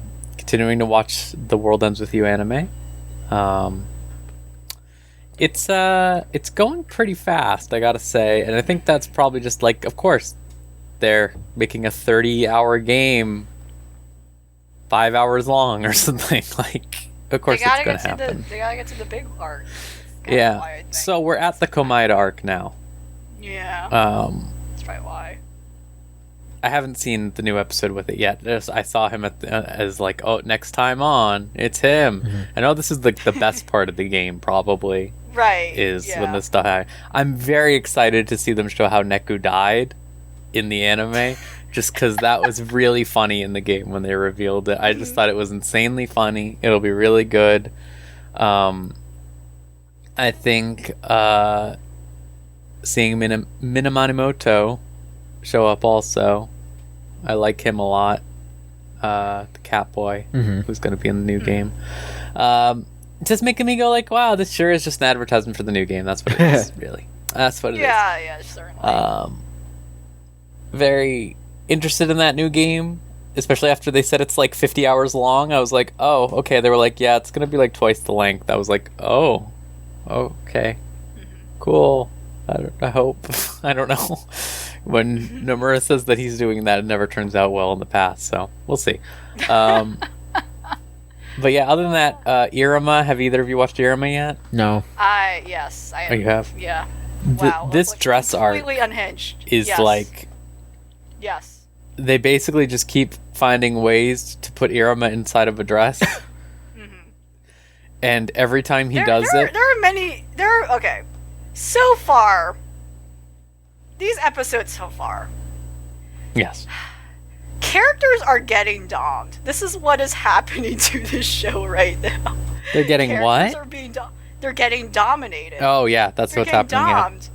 Multiple characters. Yeah. It's kind of upsetting. It's kind of scary. That could just happen. I mean, I guess it makes sense. That just happens when you're in hell. Yeah. You have to. That's something to be concerned about. People have that power, but you're right. He's been in a dress like in every episode. And whether literally or just in someone's mind. yeah, in Amari's mind, especially because she's just going like, I don't know what's going on with her, and that it feels like it's a combination of her being like, whoa, and also being like, oh god. That's not serious or whatever, but she keeps picturing it. She keeps picturing it in her mind. So it's like, does she actually? I think she likes it. I don't know. Yeah, exactly. Either way, she's in denial of it. Yeah, I just think that it's an insane arc that it keeps happening to him. I think it's insane they gave Iruma a little ghost guy that only he can see now, and they just run around screaming, I guess. Yeah. I think the what was it? The student council is fucked up, and that there should be like intervention with them, because it's seriously they eat like one bean a day and stuff like that. Like, well, that's what this new arc is. It's now gonna challenge them. You know, not to go into too much, but yeah, the main thing was like their club was disbanded. Iruma's club, since that guy was evil. Remember the evil man who was gonna kill everyone? Right. Like, oh, they were like, all right, Iruma, we're putting your club on. And he was like, no. And they were like, well, you just have to go through and get recommendations or whatever. So we're putting everyone in a random club. Asmodeus just seems to go to a club where everyone is fine, and he's just like desperately trying to get out because he wants to be with Iruma, and he's like, I won't be anywhere without Iruma. This is really horrible. funny. It's really funny. At some point, someone is just talking to him, just being normal, and then he's like screaming and running, and he's like, I hate all of you. Let me out of here. Yeah, and then at some point, Iruma does call him, and he perks up again. But then the guy realizes what that was. He's such a little. He's like a Twitch moderator for Iruma. That's what he is. On the flip side of that, they put Clara in the video games club, and that owns just because it's just her sitting on this lady's lap while she pets her hair or whatever, and this other guy feeds her chips, and she's just playing video games. Good. Yeah. And that's their and I think she's fine. I think she's fine there, but she ends up wrecking their stuff. Like, she breaks their consoles and stuff. But she's actually doing what they're supposed to do. She's having fun, which is the point of that. Yeah. But it's just that it's just wild. It's such a weird conceit this author invented, where it's like, in order to get your club back, you have to get recommendations from 3 other clubs that you'll randomly join that's not what you're interested in at all. It's just like, okay, what? Just to separate them. It's such a like, it's extremely unnecessarily like. It's just a weird thing to do. Yeah, it's so weird. Like, I feel like they could have just done, Iruma has to do the student council because that's her condition or whatever, because she wants it in the student council or whatever, and then it was just like, okay. I'm shocked that this is the second time they said, like, you have to learn how to this was the thing I got mad at when they're doing the thing where they're getting chased by the guy or whatever. They have to run to the finish line. You know what I'm talking about? Yeah. Iruma gets like bitten and attacked by that guy. His whole thing is he can dodge everything. What happened? His whole thing is he can dodge every attack. I was like, the consistency is gone. But no, it's still good. It's just good. It's a good. It's dumb as hell. Worried about this Amari bottom arc or whatever that they're going into. Yeah, she got dominated. That's why everyone's getting dominated. But we'll see. Again, I said it in the chat, but the fucking scene with her dad where it just does the Ring videotape or whatever was really something. And his glasses still break despite, like, on his glasses. Like, it's double layer. It's a good bit. Yeah. And Kiryu Grandpa Demon Guy is just too fucking good. Oh yeah, it's fucked up how they were like, no, the student council has him. They closed the door on the fucking principal of the whole and he just runs away crying. They made the principal cry, and he can't do anything about it. I just like when the little cat boy, the cat boy butler or whatever, is just like, calm down, I made some tea. And then he just drinks the tea, and then he goes, you made yourself tea? And he's like, yeah.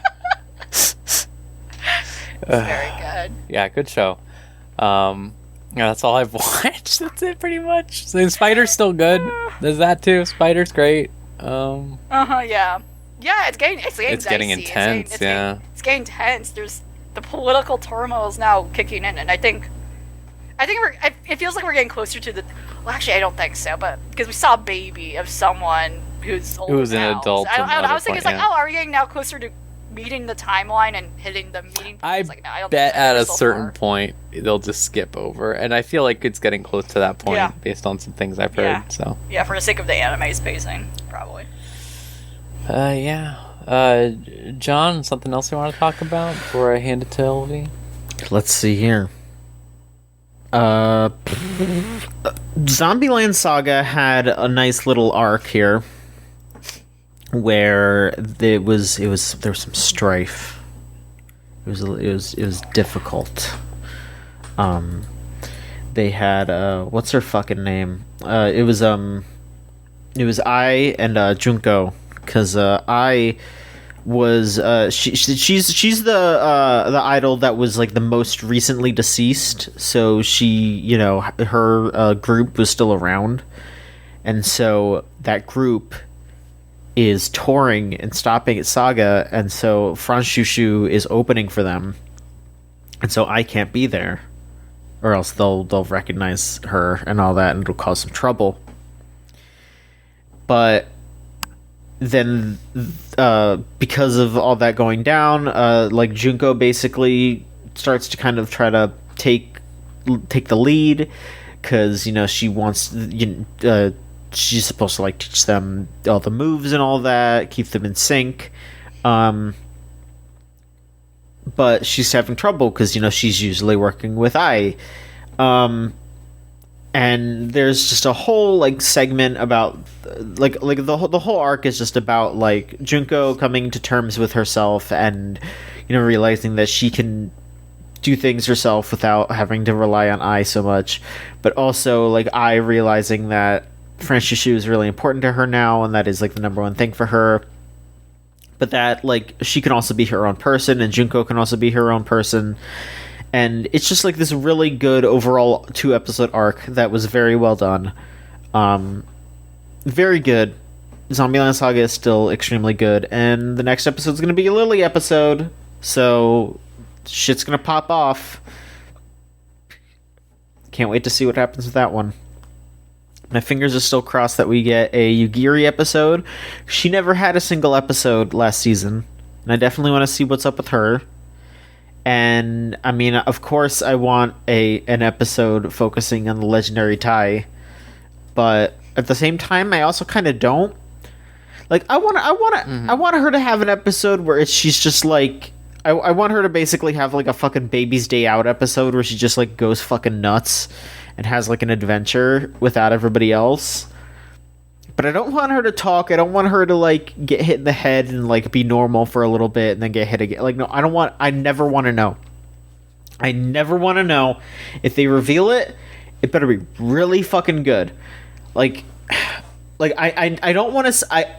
I know I just said I never want to know, but like, if they do end up revealing it, I trust that they will know that it was the right call.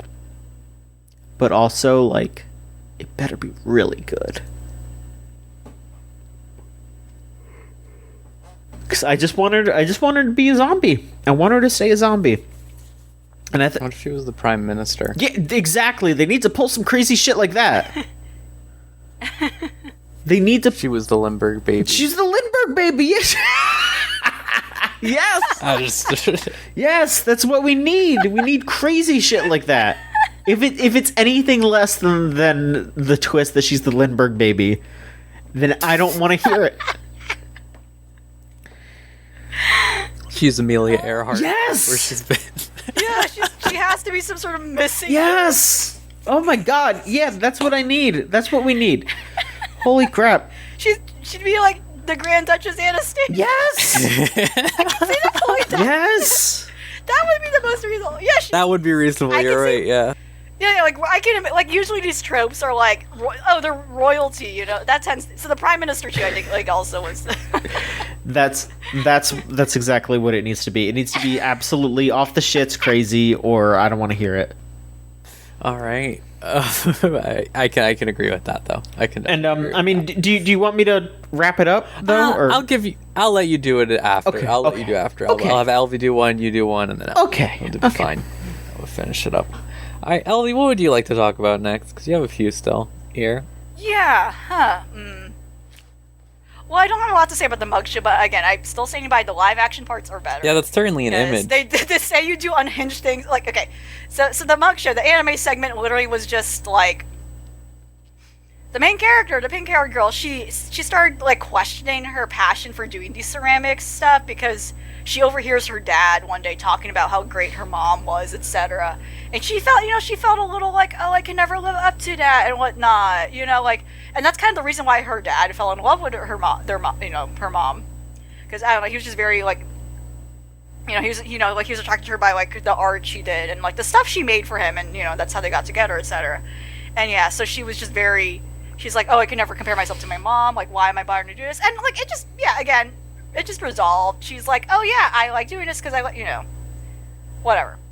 The live action segment, I don't know where they're gonna go now because they pretty much like. At this point, they pretty much visited the Seiyu again. Like the live action segment after each of the anime part is just the Seiyu of the girls visiting the town and doing things related to what the show was doing, like ceramics, and like they went through a workshop last time and actually made pottery, and they made pretty good mugs. Like this recent one, I don't know. They just visited like a local school. They visited a local school ceramics club. And they were just so excited. They were just losing their minds over seeing, like, oh my god, they were just like they were just fawning over these like students who were probably like in high school, if not even younger, maybe, like, and their work they were doing. It was just so cute that they were so inspired by what they were doing, and they just loved the weird shit too that they were doing, like being, they were like, oh wow, yeah, you can do like stuff like, they were just like, yeah, you can do stuff like beyond just mugs and whatnot. You can do weird shit. That's just art. And then like one of the students was explaining, yeah, I entered the nationals with this, etc. And yeah, I don't know, they were just so excited. It was just very pleasant and fun to watch, like these women like losing their minds over like student projects. And yeah, they were impressive.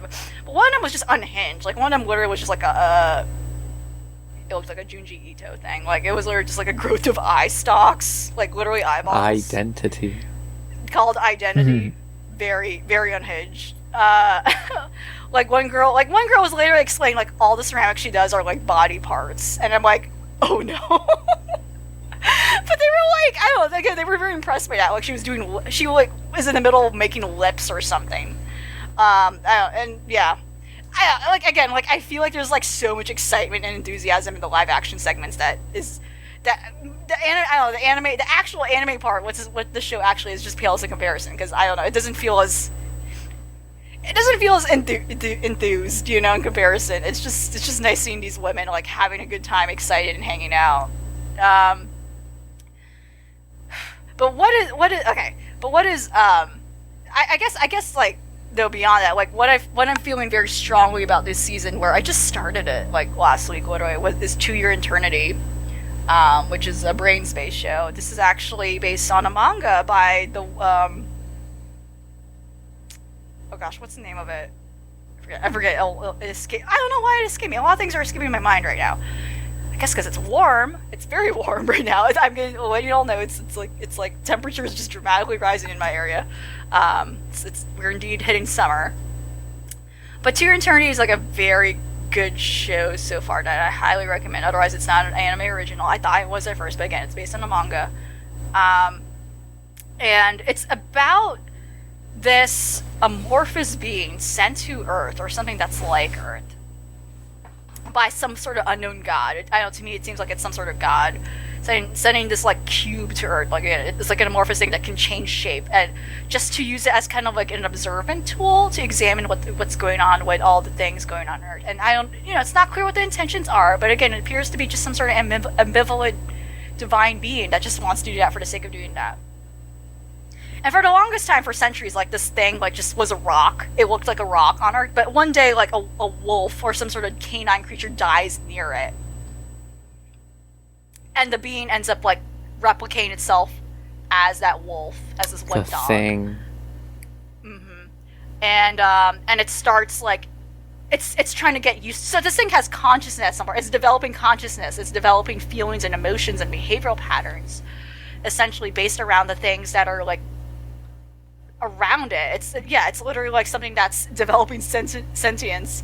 And essentially now this creature, it's revealed that, you know, this thing starts like wandering aimlessly in like basically like this Arctic region, this like barren like Arctic like region of some sort. And ultimately to find out that that wolf, that dog had an owner, and it finds its owner, which is like this young boy who's left alone at this like this fort of some sort, this site. And we, the viewer, through this wolf, through this now like thing that's inhabiting this, that is now the wolf. It's not inhabiting, it's not host. It literally became it. We learned that this boy basically was like kind of abandoned. I don't know, like I don't know how to like word it otherwise, because that's what it sounds like. But you know, he's talking. You know, we kind of like understand his dire circumstances where he's kind of talking to his dog at this point. Later in the end of the episode, he realizes, oh my gosh, I'm going crazy. I've been alone for so long. I've been just talking to my dog. But yeah, like he's reviewing all this exposition talking to his dog because he has no one else to talk to. That the people he was with, they decide to like try to go out and seek better resources elsewhere, and they decide to leave him for some reason with the elderly to take care of them, so that when they eventually do come back, like they're just all there. And he's trying to put, he's like throughout the whole time he's putting on a happy face, explaining that unfortunately that they all died. And he's just like the only one left at the site, still waiting for like those people to come back with news, like, oh yeah, there's land, there's like resources and whatnot.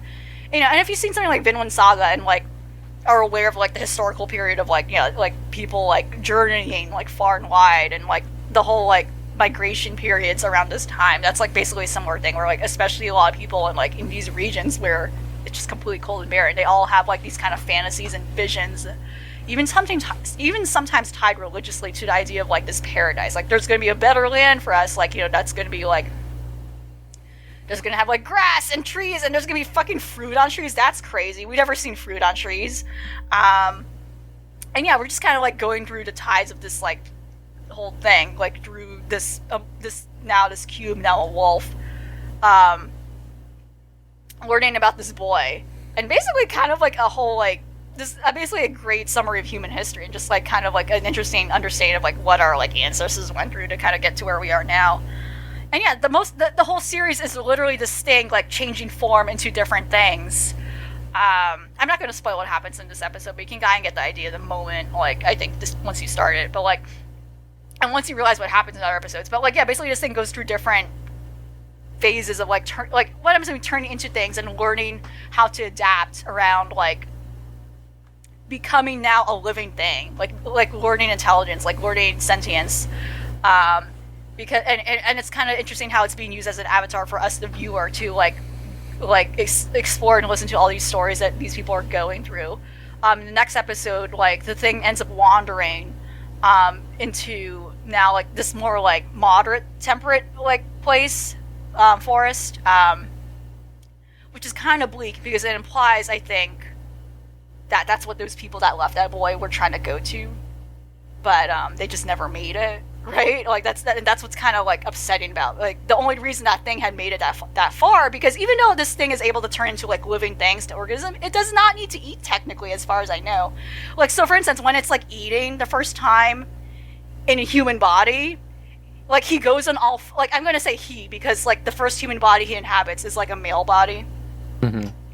And that's kind of what he ends up staying in throughout the series. But like, the first time he gets fed like by this little girl he meets, like he goes on all fours and starts eating like an animal, because the last form he was in was as an animal. It has no idea how to eat. Like it has no idea what eating is, and like I think that's like really funny and cool. That it keeps that detail. So like, and like she's like eating fruit or something, like this little girl he meets. And then again, he just rudely smacks it out of her because that's what a dog would do sometimes. Sometimes, like, if a dog is not disciplined, it would just, and by instinct, it would just smack something out of, like, someone's hand because, like, oh, I just want to eat that. And yeah, it's still, it's still acting like a dog. Like, when it's walking the first time, it's doing the whole quap thing. Like, it has no idea how to, like, move its, like, 2 legs. Like, when he walks, like, it's like his back is just flanking over completely in a completely unnatural way. It's very, And no, it's worth noting, too, like, this series this series also doesn't hold back with, like, showing violence, so that's something to worth noting about, but, like, it's a very cool, like, and very touching series that, like, I agree with, I wrote there, it's like, it gets into all the feels. It's one of those series that will get into all the feels. It will get really sad really quickly, as I will say, like, there's gonna be a lot of sad and, like, stressful moments.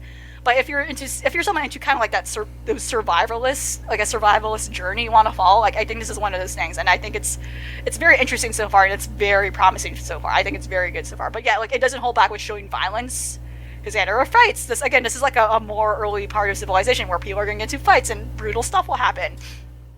Again, not to the extent of the violence of Vinland Saga or something. At least not yet. I don't know how far it will go, but for instance, the thing actually can also regenerate. Like, it's kind of immortal in that way, and there are many parts, again, where, like, it's struggling to walk as a human. And as a result, it showed a montage of it just constantly dying. Again, like a character, like, dying constantly in a video game in a brutal way, but it just keeps reviving itself. Like, it gets comical to the extent. Like, but right, he accidentally gets impaled. Like, he falls down, like, a high height, and yeah, they don't, like, his body's all broken up and gross. They show that, like, but it's just to prove the point of, like, how ridiculous this thing, like, does not understand, like, how like, functioning as a human body, like, works, because it's interesting that we're seeing this grow and develop, like, intelligence as we are just following along and observing with it, like, what, how humanity works, And I finally remembered. I don't know why it escaped me, but the creator of this series, the original manga, is the creator of A Silent Voice. So it's very interesting how how like, that genre shift going from something that's like a more of like a slice of life series to now something that's like a very kind of dramatic, what might be possibly an epic in a way, And like, I think it shows, because so far the human characters remain so far they're very impactful to what I felt like A Silent Voice was, like, which also had a large cast, and a lot of those personalities stay with you. But yeah, I think this is a series that will definitely stay with me. Yeah, like, it's very good so far. It's very promising from what I'm seeing so far. I definitely was supposed to watch it yesterday, but then I forgot. My thing. But yeah, I had multiple people telling me that they really liked it for a very long time. So yeah. I think the series at this point in the manga is like many volumes in at this. It's like already like I think it's right in the 20s, if not maybe almost. Yeah, it's pretty up there. Yeah, so I'll check that out. Hopefully tomorrow. Maybe tomorrow. That sounds like a probable thing that I could do. I don't think I'd do anything tomorrow. So yeah. John, you want to talk about Odd Taxi now? How about that? All right. A show I also need to watch. I haven't started it yet. All right. Well, then I will beat around the bush then instead of going too in depth, because But listen, I think everyone should watch this. This is like one of the fucking. This is if they keep going like this, it's gonna fucking kill it. It is so goddamn good. The newest episode was a lot of like character development and adding on to stuff that has been going on. So I won't linger on that. But the episode before was just a sensational character study where so there's the newest episode, then the episode before, then the episode before that. In that episode, there's this brief moment where Otokawa, the main character, as he's driving, he accidentally makes just a random person drop their phone, and the episode after that is all about this character. Like, he was not introduced before. It is just about him. It's about this guy who just has this really addictive personality, and he screws himself over by overbidding on an eraser when he stole his dad's credit card because erasers were popular in his school. And as he grows up, he becomes like addicted to gacha games. And it's just this really just fascinating episode just about this one character and this like incredible indictment on, you know, gacha games and addiction, and you know, how, like, you know, bad parenting can, you know, trickle down, because like the dad, when he steals the credit card and all that, like the dad kicks the shit out of him, and it's a little rough. And it's just this, but the whole episode is just this fascinating character study of this character we didn't know about until just now. And then how he's constantly chasing this dodo bird character in the game, and how he built his entire life around it, around the gacha, around this addiction, around trying to make up for the loss that he had as a child. Like how he basically lost a big portion of his childhood over trying to get a rare item. Now he's an adult and he's trying to chase after that rare item to like make up for the lost time. And now he pulls the dodo that he wanted in the game right as he drops his phone, and so his phone gets ruined, and he can't recover, or he recovers his file, but it doesn't have the pull that he got because it was like right when he got it.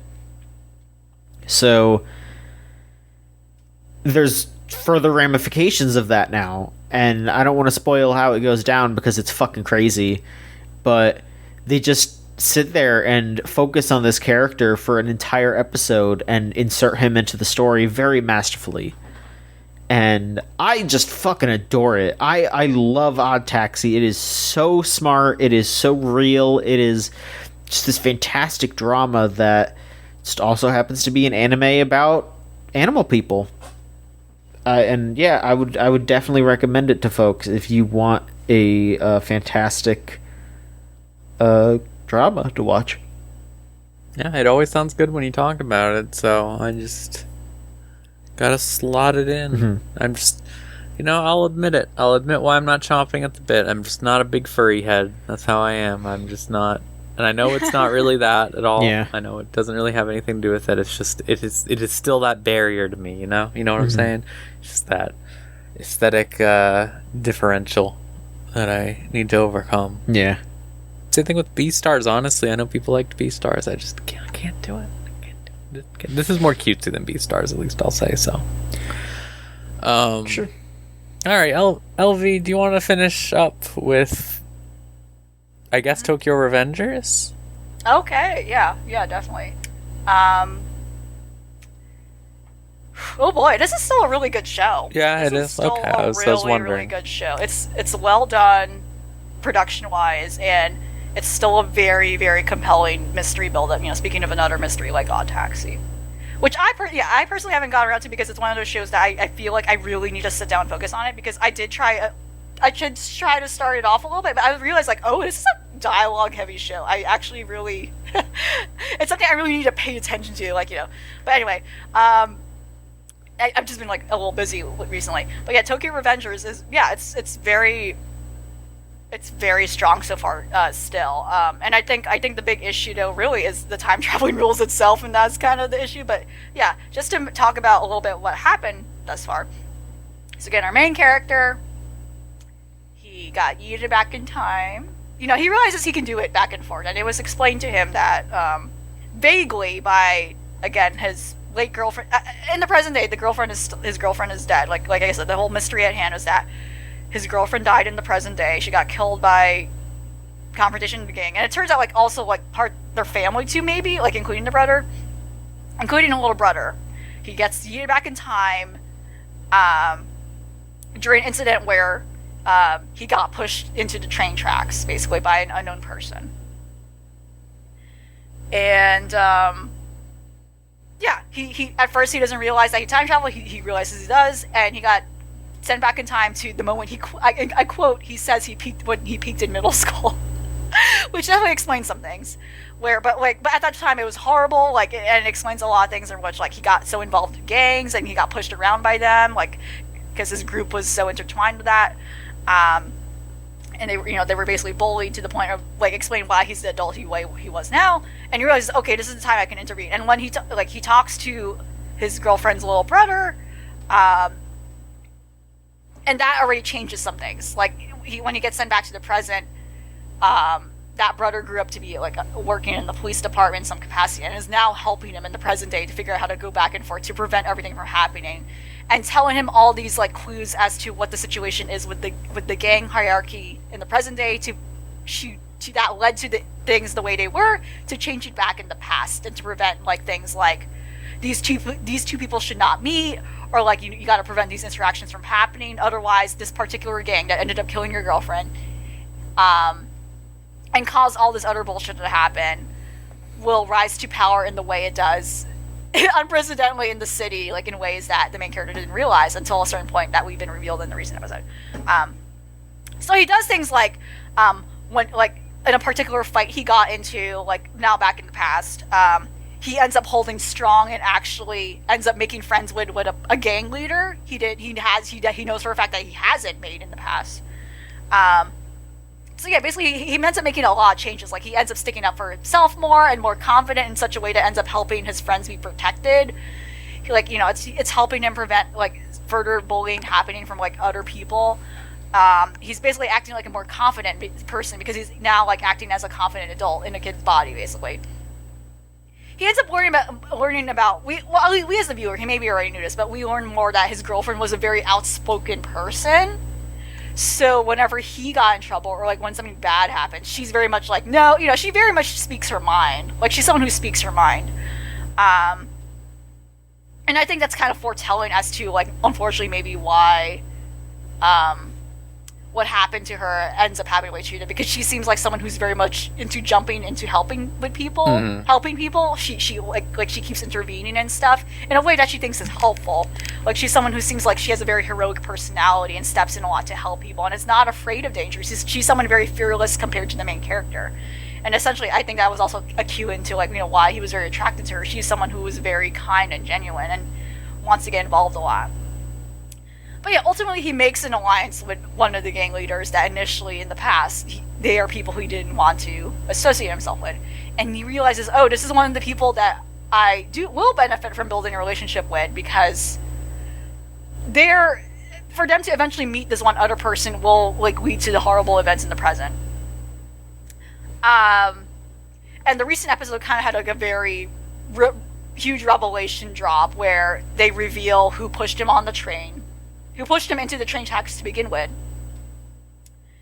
And that person people may know he's able to time travel. So that's like kind of what's been telling of the recent episode. Like there is some weird like paradoxing thing going on where they kind of know he's able to do that. So now that they're aware he has done something that has already changed the present to some extent, that they're now trying to like prevent him from like making the changes he is going back in time. But again, they're still not sure. But ultimately, in the end of the day, like the only one clear that knows what is going on is like the young brother, the young brother of like his girlfriend that has been helping him.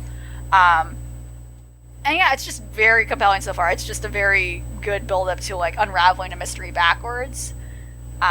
But like I said, the biggest issue so far is now that they're kind of being weird with the time traveling rules, because as I went into, he has already made some like significant changes in the past, and that one of those big things is like letting the brother survive, so now that he is someone who's helping him in the present. But you're right, he has built friendships with some people he hasn't made before, and now it hasn't really respected that butterfly effect at all whenever he goes back to the present. Like it keeps sending him back in the same time stream as we were when he was I don't know how to explain this, because again, like time travel can be like fucky and confusing, but like he is basically going back to the same present he was before, where it doesn't seem like anything has changed. You know what I mean? Like, it's not really being sensitive to that. So, like, it's like he's making these changes in the past, but then whenever he goes back to the present, I don't really see a response to those changes immediately. So it's a little weird with that. So that's kind of like one big issue so far that a lot of people found like apparent where, besides me, where it's like, okay, so now like, we like him doing the things such as just talking to this little kid in the past, like literally save a whole adult's life. But now he's like building these like dramatic relationship changes, and that we're not really seeing those changes evident up front when he does return to the present, right? So that's like, so again, like, but again, that's really a few things. I know so far, like, it hasn't caused huge issues and jarring holes yet, but like, it's something I'm noticing now that other people have as also. What's also funny about the show is that they're building like this huge, pretty yaoi subtext with him and the brother. Like a lot. Like they keep making these no homo jokes with each other, not like in a conceited way, but in things like, because the brother is like the one constant that is aware that he's time traveling. For him to go back and forth, he has to touch his hand. He has to touch this man to go to time travel, because he's like so far the only one that like is aware that he can do this and is like a conscious person aware of the changes he made. And they keep having these weird jokes. I don't know. They have this chemistry that feels like a married couple. There is definitely a subtext between these two people that just feels that way so far. That feels very deliberate, and I think that's just kind of funny. But yeah, it's otherwise very solid so far. It's very good.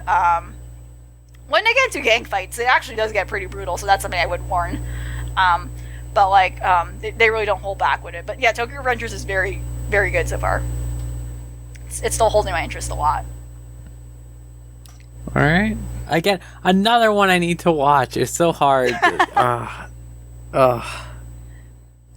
would have watched more if not for the Funimation app constantly shitting the bed, which is just really funny. That's the only thing holding me back from going to roller coaster. I'm gonna be real. Anime. That's kind of what happens to me too. Is I'll watch anything that's on Crunchyroll, but the Funimation stuff, it's just like if it's not on the Roku, it's.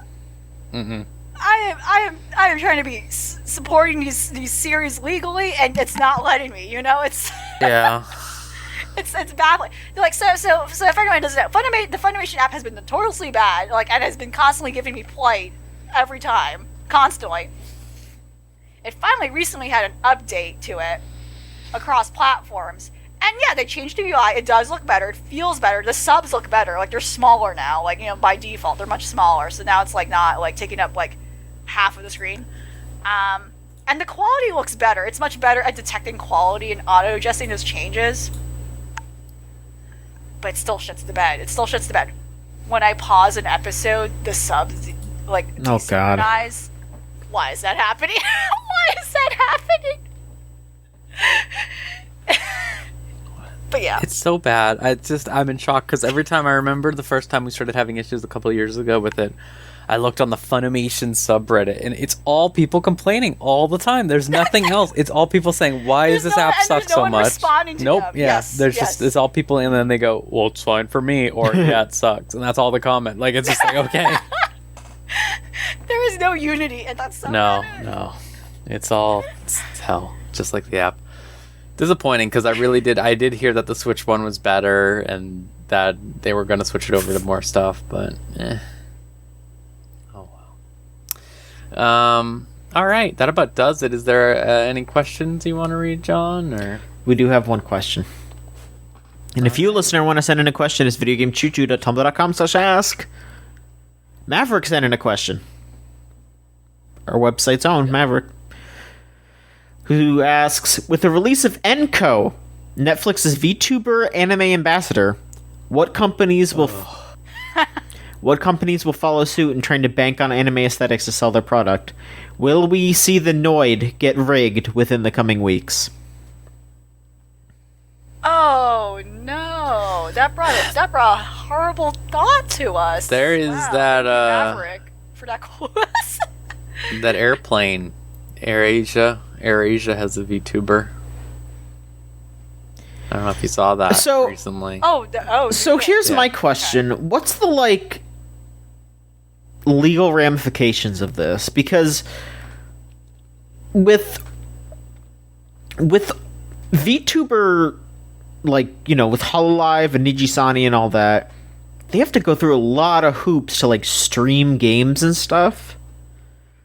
Are these companies like, are they doing streams? They're not going to stream No, games. okay. There's no way. No, it's going to be... They're not streaming, no, it's just customers. They're going to replace that in-flight stuff with it, probably, to an extent. Like, they'll just be like, hey, look. Yeah. That's messed up. God, I don't like thinking about like in a few years my mom on a plane and seeing a VTuber, and then I have to fucking explain what this is, like, because she's gonna call me. She's gonna land, that fucking plane is gonna land, and I will be the first person to get a fucking phone call to say, John, you're the kind of person who knows about this kind of stuff, and I'm gonna have to sit there and be like, yes, I am, but you didn't have to tell me that. Like the Netflix girl is just like it's gonna be similar to like Isabel providing it's just like gonna be short videos, provide updates, support, and I think they also, and specifically it being the Netflix anime division, they have like leeway to probably do things like she's gonna do like maybe featurettes like behind the scenes of the show, and she just talks about it, but she's probably not gonna even interact with people, you know. The worst thing, obviously, in my mind is Wendy's is fucking unhinged and very annoying when it comes to these things, and they are definitely going to probably try to do that and find the legal ramifications to try to do it. Because as they already do try to Twitch on stream, they do that, but no one fucking watches it. But I can see them trying to do that with the Wendy's girl, because they know, and they're deeply annoying for knowing that and taking advantage of that, knowing how people react to the Wendy's girl. Are they going to sex her up for the VTuber? They know we're upset, and so they're taking advantage. Are they going to sex her up for the VTuber, or is it just going to be like the fucking... God, no, I think that she might just be an anime girl. Actually, no. Actually, I don't know. I'm actually scared to. Because like I think it's between two extremes. Like it's either they literally just have like the logo and it just like moves and talks, right? Or they're gonna have like the fucking Wendy's ass, like the one that like when like because you saw the fucking art that everyone was making after they did that. Art's out there. They'll just do that. They'll hire somebody who did a bunch of like Wendy's girl hentai, and they'll be like, all right, draw the like design for a VTuber, and that's gonna be it. That's what's gonna happen. Fuck, you're so right. God, Ronald McDonald VTuber. I want to see Ronald McDonald. No, it'll be Grimace. Oh, the Grimace. No, wait, it'll be Hamburglar. What am I saying? It'll be Hamburglar, hands down. It'll be Hamburglar. Okay, that'd be fun. I feel like the Hamburger would be a really fucked up man in terms of watching the stuff he streams, or just Germa streams, basically. Yes, exactly. I'm picturing that right now. That's a pretty good comparison. He's antagonizing the audience. I mean, if we're being honest here, I feel like if McDonald's just hired Germa to wear a Hamburglar costume for a stream, that just makes sense to me. Yeah, I could see that. Just eat a burger on stream. Make sure the wrapper show. I mean, yeah, he already eats McDonald's burgers like a fucking freak on his streams, so they'll just do it again. They'll pay him for it this time. The only other one I'm thinking of is like Arby's, because they were they're very like gaming nerdy adjacent with this stuff, but they don't even have like a character. No, they have a hat. All, like associated with it. They never really had it, I think of. If they ever had one, it's a dead mascot, by now. Like, and it's something I can think of. So I'm only thinking of that because, again, like their past marketing history, where they clearly have people who are in the know of what this stuff is, or at least had so. But like, I can't see them applying that anywhere, because they never really had a popular personified thing or anthropomorphic thing recently to do that or apply that anywhere. I feel like the strength of what that marketing was with the paper craft, etc. Like, it was through photos. I don't know if their video. Yeah, I can't recall any catchy thing like Arby's has done in terms of like video or audio. So Wendy's, unfortunately, is the most likely. That tried really. Shocked it hasn't happened yet. I'm gonna be real with you. Right, maybe it's in the works right now. I'm sure there's paperwork being signed. I'm shocked KFC did the dating before they did. Yeah, really. Oh god, KFC. Well, they have KFC Gaming. KFC might be. Yeah, that's. And they've had for a while. I think they support like League of Legends teams and shit like that or something. No, but like anime. We live in hell. Okay? We do. That's the thing. We live in hell. It's also such. At least it's kind of funny. Kinda. Yeah. Kinda. Like kinda. Just a smidge. Yeah. It's also kind of painful, so... Laugh through the pain. It's like when you laugh so hard at I wouldn't go that far. Yeah, I guess... that seems a little... You know, like, you're kind of right, but it's more like you cry that you start laughing. Yeah, That's it's what I think. Like, you're crying so much you just start laughing deliriously. or like when you laugh at like a really, really inopportune time and you feel really bad about it. Mm-hmm. Yeah, it's that kind of thing. It's like how I sometimes smile at something I know for a fact I sometimes smile like by myself, not when I'm around other people, because I know it can be perceived as rude. When I smile at things that make me feel uncomfortable. Right now I'm kind of laughing because I'm laughing at something that I'm uncomfortable. Yeah, see, we're Yeah, exactly. It's a response. It's a response to me, like me being afraid. So, because I don't know what else to express. How to express that, like in a verbal way. So. It's like when like don't like apes when they like grin or something. That means that they're gonna like kill you or something. Maybe it's like that. Yes. Yeah. It does not mean happiness. Like it's a threat. All right, animals in general, like dogs, right? Like if they or animals that smile, usually that does not associate with human happiness. That the smiling is them actually being freaked out or something. It's like a panic response. Like animals express usually with their body, not their face. Right. So if they're smiling, they're terrified, probably. Then yeah, that all makes sense. Yeah. Well, that's it. No, we're gonna announce the thing. So Aria was this month's anime. This month we are going to watch. I was just thinking, like, I realized, like, I don't know if anyone listens to the anime podcast for the first time at the end where I just go like, well, whatever. Actually, I always do it. Never mind. Ignore this whole bit. Ignore this, whatever this is. So next time we're gonna be watching a Patreon pick, which will be Chunabu, Love and Other Delusions, I believe is the full title, right? Yes. From Kyo Annie. Only the first season. Only one. Only one. Because we decided to get a little twisted, as John said, and watch a mainstream Kyo Annie anime. You knew what I meant. We've been watching a lot of high art stuff. Yeah, I know what you mean. We've been watching a lot of like big shot stuff, Pat Labor, etc. So, you know, taking a little break and just watching something mundane, I suppose, in a different way than Aria. But yeah, you can find that on Crunchyroll. I have to imagine. I didn't check, but I'm just gonna be. I think it's on many. Secure. It's probably on Netflix. It's probably on everything. Sure. Oh, I bet. Yeah. We can find it. We're gonna watch that. Thank you to Gregory Zero for putting that in. As always, this is suggested by the Patreon. If you are a patron, donating $3 or more, you can just pop in and go, "Hey, I want you to watch, I don't know, Yu-Gi-Oh! 5Ds Season 3," and then we have to go, okay, that's an option, I guess. I mean, we'd have to figure. I mean, look, if you could pick a 12-episode arc of Yu-Gi-Oh! And a Yu-Gi-Oh! Anime that we could watch that is somewhat self-contained, we'll do that. Listen, even though I'm the Yu-Gi-Oh! Head, I couldn't fucking tell you a 12-episode arc like that. Like, I couldn't do that.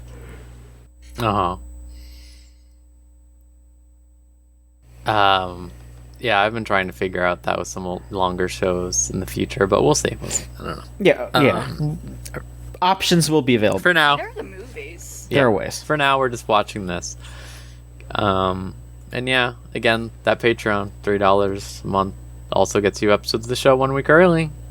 So yeah, it's a thing that exists. It's an option. Patreon.com/VGCC. Thank you both for joining me, and hopefully next time I'll actually watch some dang anime. LV, I can always count on fucking LV to watch a ton of anime. Yeah. So to my own.